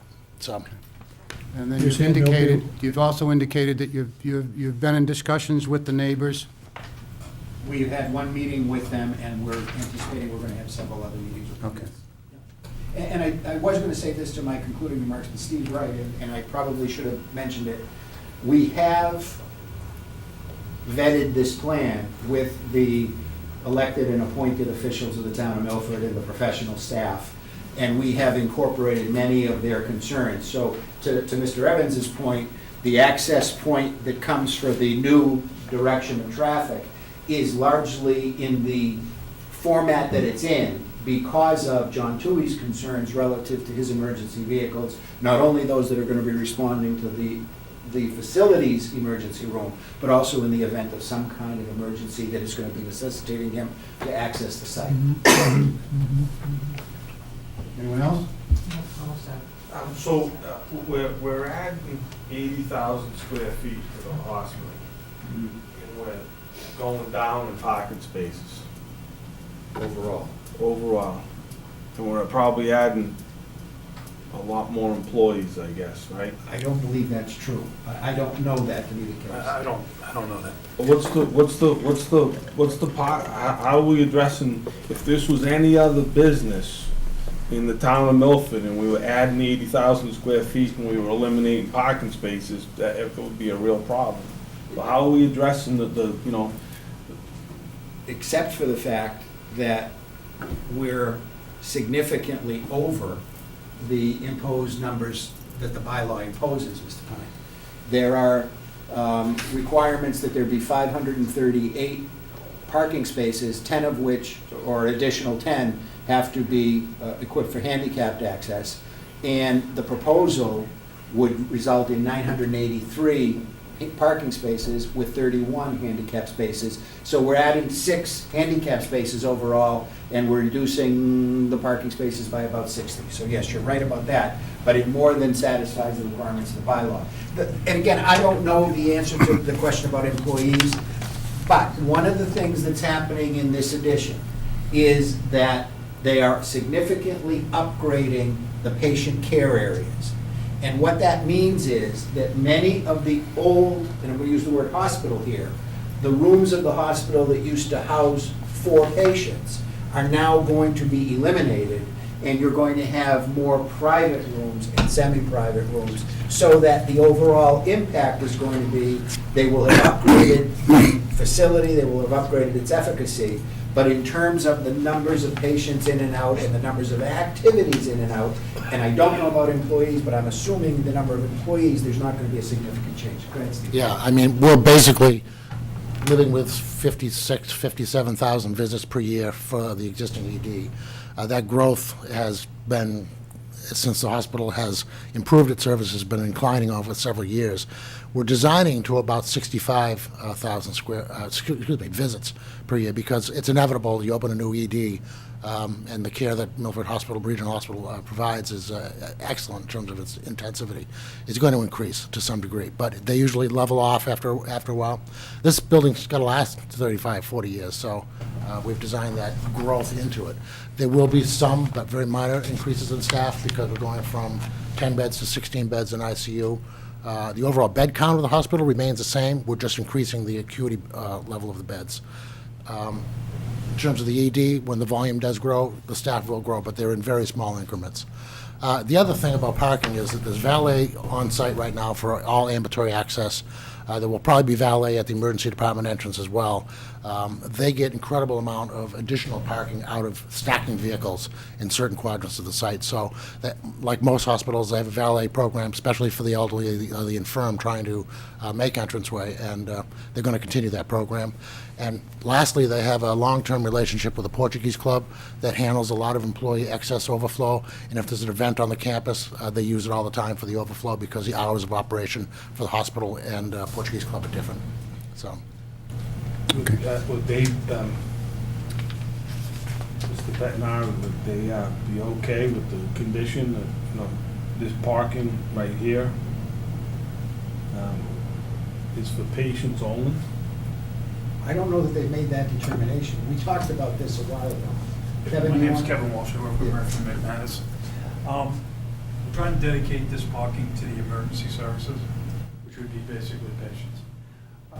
The hospital's contemplating maybe putting a gate here and controlling access. So in other words, if you go into the emergency room, you drop off, come back down around the road, you park.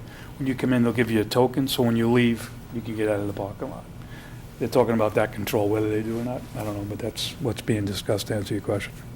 We can't really say whether Is the answer yes? Are you okay with the condition, or? I can't say that we are. I can tell you that the management of the medical center has been considering what kind of restrictions make sense for them with regard to this parking. So if the condition were imposed in such a way as to say that you would like to see restrictions imposed on the parking to some degree, I think we can agree that that's reasonable. I think if you said patients and they thought staff, I'd be in a bind, so I can't say just for patients. Is the question, is your question, Mr. Pine, related to doctor and nursing staff parking to be prohibited in that location? That's what I'm. Is that what you're indicating? That's what for patients only, staff would park, someplace else on the site or whatever. If that's the new emergency room and the new thing, someone comes in, be closer to the patients. That's what I'm asking. You include visitors in that group? Visitors, patients, yeah. I can, from other experiences, we do a lot of emergency rooms. We did Newton Wellesley probably about 5 years ago. It's been in operation for at least that long, if not a few years longer. We designated about 35 spaces, and they do a similar volume to Milford, about 65,000 at the top. And we basically have a portion of a garage with a movable petition that says if we ever need to expand it, we can move it.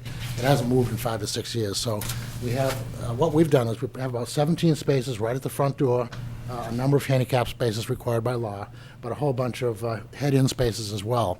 On the very low periods, this is going to be fully utilized for ED patients. But when we overflow into this lot. We're not going to use the total 88 spaces for emergency patients. I have a feeling it's probably going to be around 20 to 25 at the most.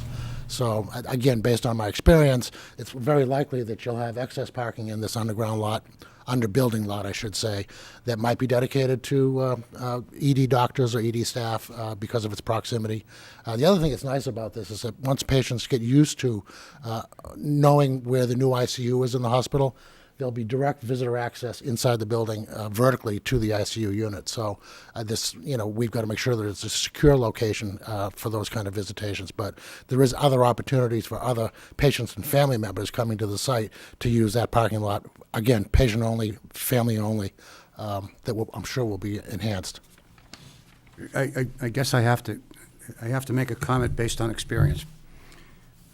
To restrict an area for medical staff in that area, I think I would have a problem with, only for the fact that I ended up in the emergency room, and at 4 or 5 o'clock in the morning, they had to call in an emergency surgeon to handle my situation.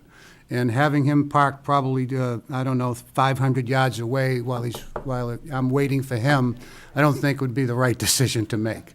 So I don't know if I can restrict that proposed parking, for a medical staff when someone is in dire need of emergency surgery at any point in time, and he's got to get in if he's on call, whether it's 3 o'clock in the morning or in my case, 5 o'clock in the morning. Just my comment. Anybody else? To the extent that it raises an issue that concerns the board, I don't think anybody has any objection to visiting the issue of the use of that parking area during the initial stages of occupancy, and as Steve just said, periodically thereafter.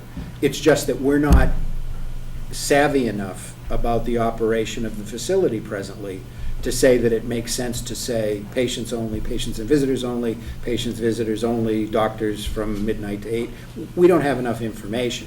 So what I would respectfully request the board to do is if they're thinking about a condition on the parking, to ask us to control the parking in such a way that we would not frustrate the patients and visitors to the facility, and we would make sure that they would be given the priority for those spaces. And I think we could live with that condition. That's not something that I think has any significance in a negative way to that, and it might address what Mr. Pine's directing his comment toward. Well, it's like when you go to the lady clinic, they have staff parking, they have a parking garage right in front, patient-only parking, so we want the patients parking closest to the building, the ones that are getting service. So when you tell me that you might have a gate there with tokens or whatever, that's, to me, screams, a VIP parking area. The You know gate what was I to mean? get out, though, not to get in. That's to get out. The gate's to get out, not to get in. Just, I want to be, again, clear on that. I've heard that proposed before, and what we were talking about when we were talking about that was that there would be unimpeded access vehicularly so that you could drive a family member, drop that person off, and then you would go and park your car. And once you parked your car, then to get out, you'd need the token to activate the gate. What if there's no parking spaces? What if they're all full? What do you do? I don't know. Well, that's, but there's a lot of I don't knows or whatever, you know what I mean? Well, Or so you gotta run in and get a token and, you know what I mean? No, wait. We're not talking about an inaccessible or an inaccessible parking spot. We're talking about the ability to get people from the roadway onto the site to the place where they're going to receive care, and then the person in charge of the vehicle is going to have the option of parking nearby, having the valet park his or her car, and/or then follow what Steve outlined to get into that area for parking. We're not talking about anybody being impeded for access to the facility because they can't find parking. That's just not on the table. And that's what I think Steve's point was with respect to the question of valet. Because if you go to the existing emergency room now, you go in off Prospect Street and you park here, or even for outpatient care, you drop your car off with the valet. That's going to not change, but in fact be expanded, and there's going to be even more room here for valet parking. So that's not going to happen in terms of people being unable to secure services because they can't find a place to park. I understand where you're coming from. You're bringing someone in there that you're dropping off, and you're just dropping them off there, and then you have to find parking so you can go back in. I've been there and done that too many times, and then I've got to go find parking, and I hear what you're saying. And let's say the staff or the employees are all there. I've got to park half a mile away, and then, that's a concern if I'm bringing someone to the emergency room. The staff, where are they parking now? They're all to the rear of the site. The policy is you're either parking in the overflow lot at the Portuguese Club, and there's actually a stairwell right in here that gets you down from that location. Staff is all back here. It's already a policy of the hospital that they prioritize the patient parking. That area for patient only shouldn't be a problem. Again, I don't know that I can tell you that that wouldn't be a problem if that was a condition of the special permit. If you want to say that the priority is for patient only, I don't have a problem with that. But I don't want to be in violation of the special permit if a doctor is parked there some afternoon when there's no other cars in the lot except his and 5 of the people that are in the emergency room. I just want to be careful that we don't tell you that conditions are acceptable when they may have two sides to them. Again, priority works, but a restriction, a ban doesn't. Okay. Yeah, there's different solutions to that. At Worcester Medical Center, I believe all the staff park in the garage. I think the first 2 floors of the garage, which is under the hospital. I'm sure most of you are certainly at least familiar with Worcester Medical Center. And outside of the emergency room, there's a parking lot. You pull into the parking lot, you get a ticket. You're going into the emergency room, or bringing somebody to the emergency room. You go into the emergency room and security stamps the ticket, so it doesn't cost you anything, but it controls, and that's just strictly, it's not strictly, but the staff isn't going to park there because they've already have their own parking underneath the building itself, as far as that goes. And it seems to work fine. Okay. Any other comments? Questions? If not, you have the last word before we take close We the hearing. expect to be engaged in conversations with the planning board next week, the Conservation Commission next week, and we expect to be meeting with the abutters on a relatively frequent basis as we move the project forward. This is a project that has significant benefit to the community and is a project that we respectfully submit is reasonable in terms of the zoning impact on both the community and the neighborhood. Thank you very much. Thank you. We'll close the hearing. Since this is open right now, I do feel the need to have some language in there concerning the parking in this area, which I'll circle on the plan. And I'll agree with the aspect that the patient shall have priority to the parking close to the building, and place that patients shall have priority to parking close to the building. I think that would be a reasonable request, and you know, I think at that point, it probably satisfies a lot what the intent is, that the patient does come first, and they should have the priority to have the services and be able to get easier access to the building.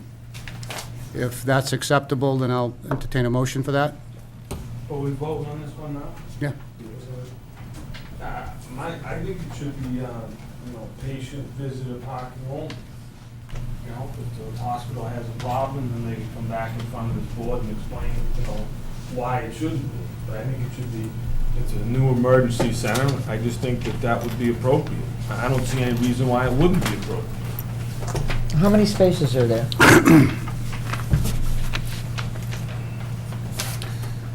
There's 88 spaces underneath the building and underneath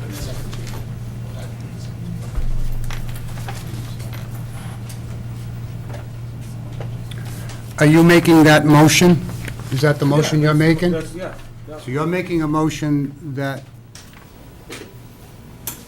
That circled That all area. 88 spaces? this circled area right here outside,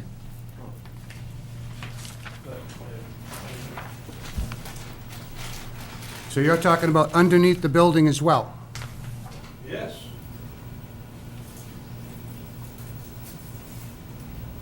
That's 88 spaces? All right, there's a motion that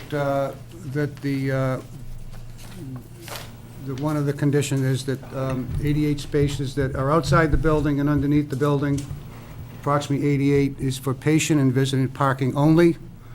So there is a motion. Is there a second?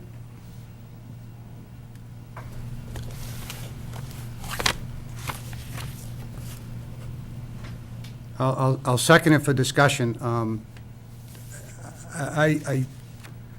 having a tough time wrapping myself around the fact that a doctor needs to get into that building on an emergency basis, and I have a problem putting a restriction with, and I'm a candidate, that this doctor would have to go park somewhere, 500 yards down the road to be able to get to a patient in care of an emergency situation, so. I agree with you.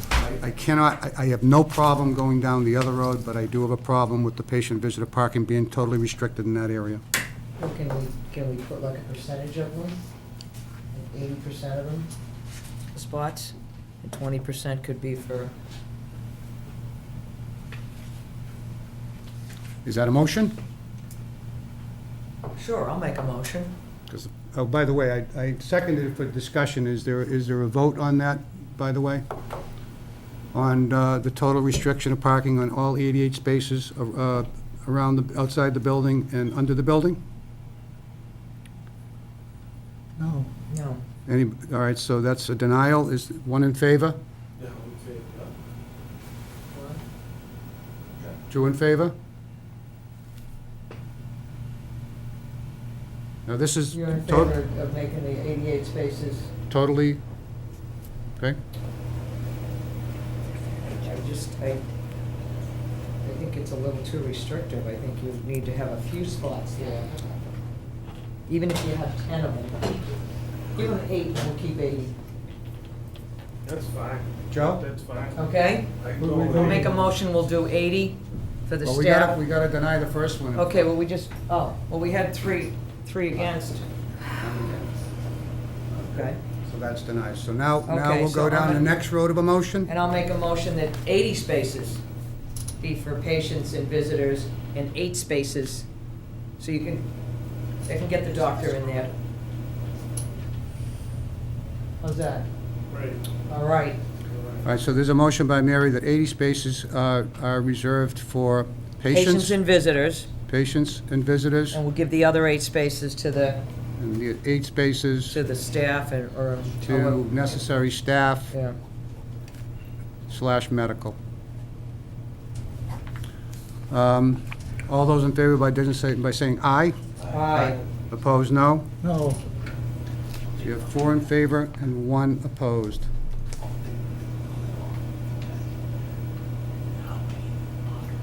Any other conditions? Okay, then, that's that. Otherwise, we're approving the site plan as submitted. All those in favor by saying aye? Aye. Opposed, no? Voted in favor. Thank you. Thank you. Thank you.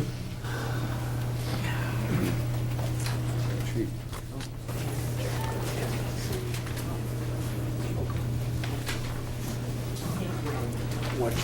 Go out in the hall and talk.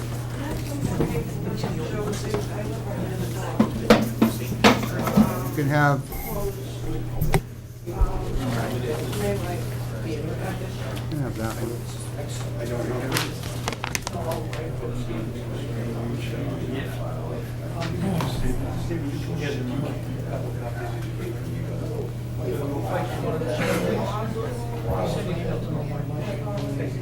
Change your places so you can. how the Patriots doing? Up 7-0. Oh, okay. Gotta do something out there.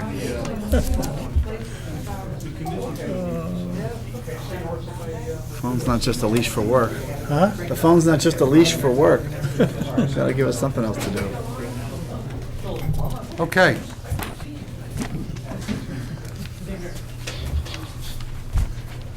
Next one is, I'll do, might as well do the ones that I've sat on, so that you'll be able to finish it up. So that's that one. We'll do this one now. Planet 8, was Planet 8 here? Yeah. We're right here. Okay. Planet 8. Hi, I'm Adrienne Curran. I'm representing Planet 8. This is David Carmack. Okay, well, let me read the announcement, and then we'll go from there. At the application of the application of Planet 847 Sumner Street, Milford, Mass. For a special permit pursuant to Section 3.2.5 of the zoning bylaw, in order to permit the placement of a portable storage containers to be used for the purpose of the collection of used clothing on the premises of Hanson Shopping Center. This particular location, I believe, is this a change? That's exactly what's happening. Okay, so... This is an amendment, yes. This is just an amendment from the previous one? Correct. Okay, we have a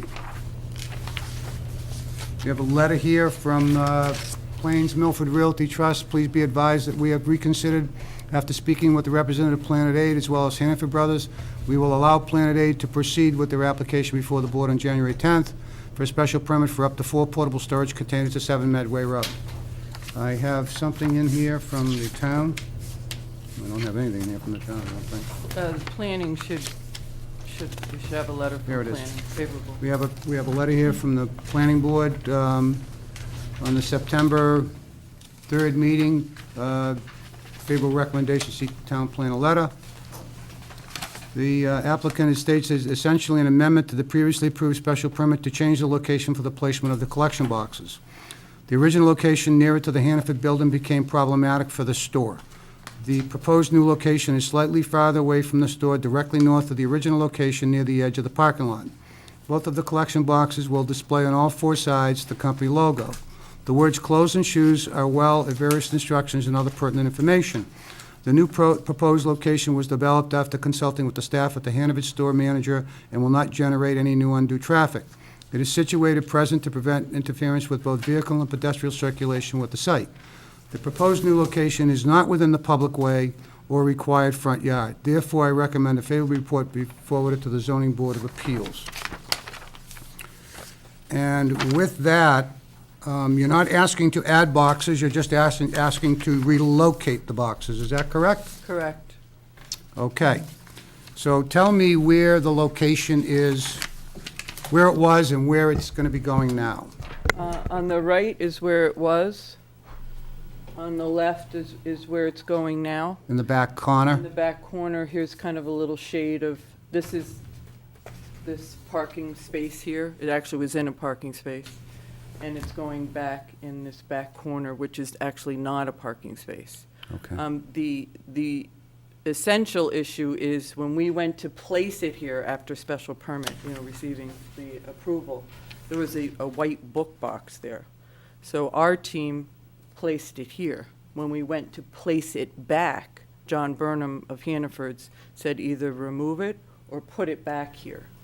We put it back here, and we're actually not in compliance with the special permit because it was agreed upon to be placed here. So that's really what happened. Okay. I have a plan here. I think I highlighted the area. Yeah, you've got previous and new, and I just want to verify that That this is is correct. Yes, it is. Because I have another one here marked in yellow. I would have to see it.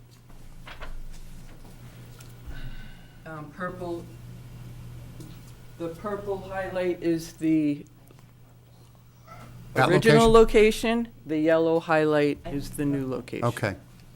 What was wrong with the old location? What was the Hannaford's problem? doesn't want it there. John Burnham at Hannaford's does not want it here. Probably for snow plowing.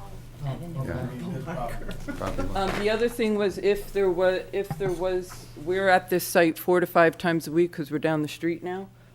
If there was like a baby car seat left or something, he also said when the book box was there, it was generating some, unwanted belongings, I like to say. Right. He prefers it out back here. And you continue to monitor these boxes on a, Very regular basis. okay, great. We're in town, so. Okay. Any other comments? The regular, the original approval was for up to 4, correct? The original. No, I think it was just the original 2. request was up to 4. Yeah, we gave him 2. The approval gave us. We only gave him 2, though. We only gave, Permit for up to 4 portable storage. that was the application. Right. We only gave them Gave him 2, Correct. under the decision. There's only 2. Yep, Right. only ever 2. Any other comments? Anyone else want to be heard? Your last word before we close the hearing, take it under advisement. I would just like to pass out the collection report from 2012 and Oh, great. 2013 for this site. Great, thank you. That would be great. That one's the only one that actually has the totals on it. The boxes have been on the ground for 26 weeks, exactly half of the year for 2013. And collection report on a weekly basis. This is Joe's fault. Pounds. Okay, so it's pounds, okay. I totaled everything on the one over here. 38,000 pounds or 19 tons for the time, the portion of 2013 that they've been on the ground, which is exactly 26 weeks or half the year. 38,000 pounds. That's a lot. Amazingly well supported and appreciated by the community, I think. And I think it would stand to reason that without the bins, a pretty high, maybe even the majority of the percentage of those pounds are probably going into your waste stream. Great. Thank you. Thanks for the report. It's very enlightening. I'd like you to supply this total report to Mr. Rudden, if he cares to have it, especially the totals. Is that all the boxes, Dave? That's just this location. I have a report, a different report I can give to him of some boxes that were removed in town and the active boxes that are in town. I have that here. Great. Okay. Super. Thank you. And I'd I like have you one to- last thing to say. Daily Bread has received from that location and when we had Shaw's up to date, not even including this quarter, just over $1,500. $1,526, so. Wonderful. Good stuff. Great. Thank you very much. With that, the hearing is closed. Since we have this in front of us, what's the pleasure of the board? Your motion to approve the change of location? Yes. Motion by David, seconded by Mary. All those in favor? Aye. Opposed? That's unanimous. Thank you. Thank you very much.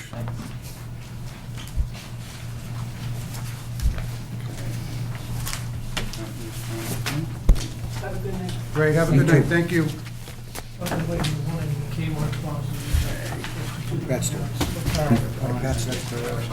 They're up 7-0 last time. All right, let's go to Whitney Street. Who was on the 10-0. I know but he was a Jets fan, I can't wait to text him and say. So, it's a good breakdown. If you need more, Oh, wait, what it is, cardiac. Okay. Is David on with that one? Okay. My only comment is I just want to make sure that that isn't turned into like a, an apartment, that it's only for use for a family member. Because that is a single, that's just family? Single No. family. But, I mean, the way he has it set up now, I mean, he could, can only be for a family member. I did put, subject to the approval, planning board letter, and I also put in use of a family member occupying the premises. Yeah. All those in favor? Aye. Opposed? Unanimous. That is Viva And the first one, Lanzetta. and Lanzetta.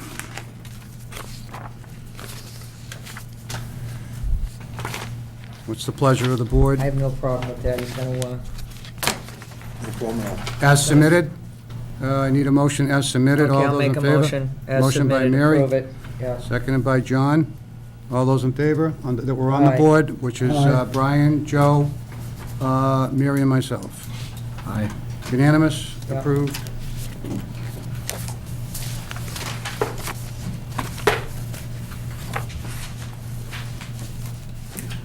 Okay. Okay, I need Hillview and I need, Lanzetta. Okay, that one, those two. Then have, I think Hillview, Brian was on, yeah, I think so. and you were on You have 'em? Vendetti. Yeah, you have 'em here. Mark was on Vendetti. okay, I'll step away and just make sure everything is, Okay, we're doing Hill, I gotta leave, Don, because you guys are, I Okay. can't be here. Yeah, I was on Hillville too. oh, okay, So, and, okay. I thought they were Which one are you doing now? They both left during home. Yeah. David Yeah. and John. Dave, both Daves were out for, David left.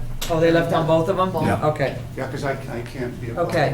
You'll have to close it out. Which one are you doing now? I'm gonna do Hillview. All right, I'm gonna go out in the hallway. They both left, so. Oh, all right. Well, it won't take long. Okay, Hillview, any, Let me get out of the room for okay. Can you move a little faster? I'm Thank you. sorry. All right, any comments, concerns about Hillview? No, make a motion to approve. Okay, as presented? I would have it run with the applicant. Okay, I think they own, okay.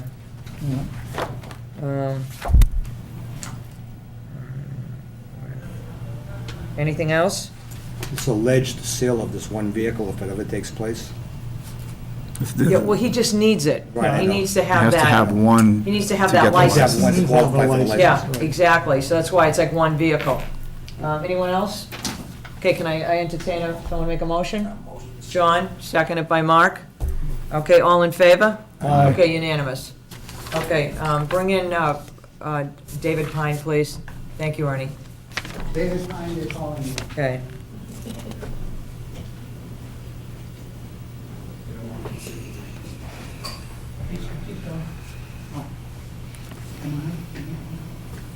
You can stay.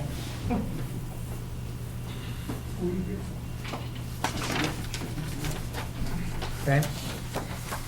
All right, Vendetti. Comments, concerns? All right, okay, and that's, okay, no, on this one was, Should I not have, did I? No, yeah, you did, this one here, Mark is on, Brian wasn't. I'm sorry. That's okay. Can you wipe that? How do we, just cross it out? Right, yeah, Is that I'll take okay? it out. Okay, And I'll It's going every other. okay, just initial that. Okay, so on this one is the 4 regulars and Mark. Okay, what's the pleasure of the board?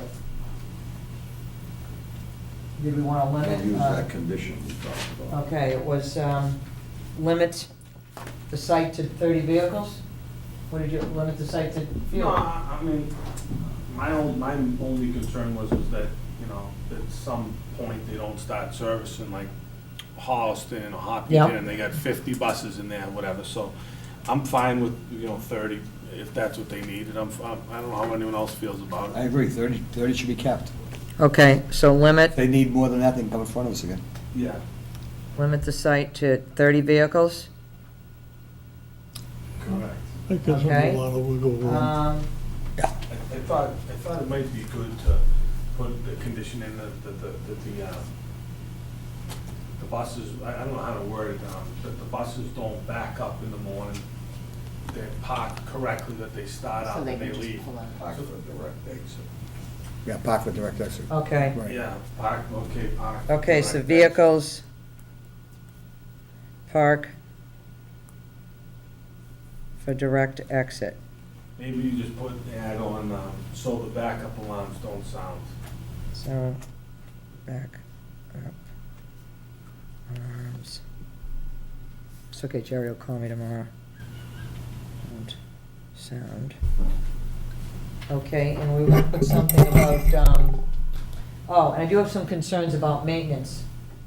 All to be done indoors. Okay, but I don't want motor jobs and, No, they don't. I don't know, but I want all the work done inside, so there's not car parts and, tires and stuff Right. outside.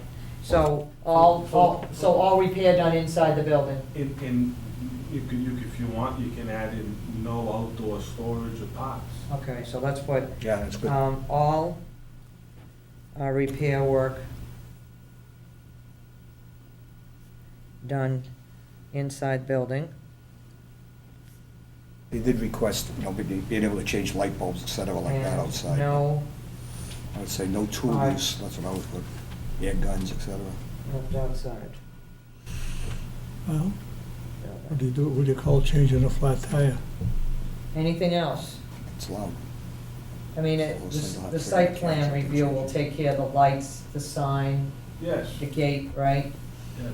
It's a no-win Um, situation. Anything else?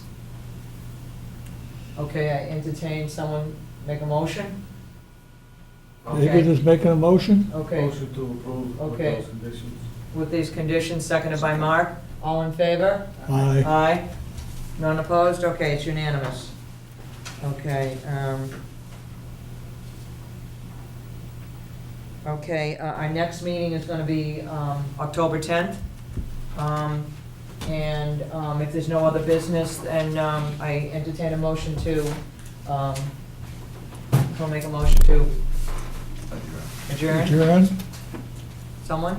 I'll make a motion to Okay, adjourn. okay, meeting's adjourned. Thank you. Good night, everyone. Good night, everyone.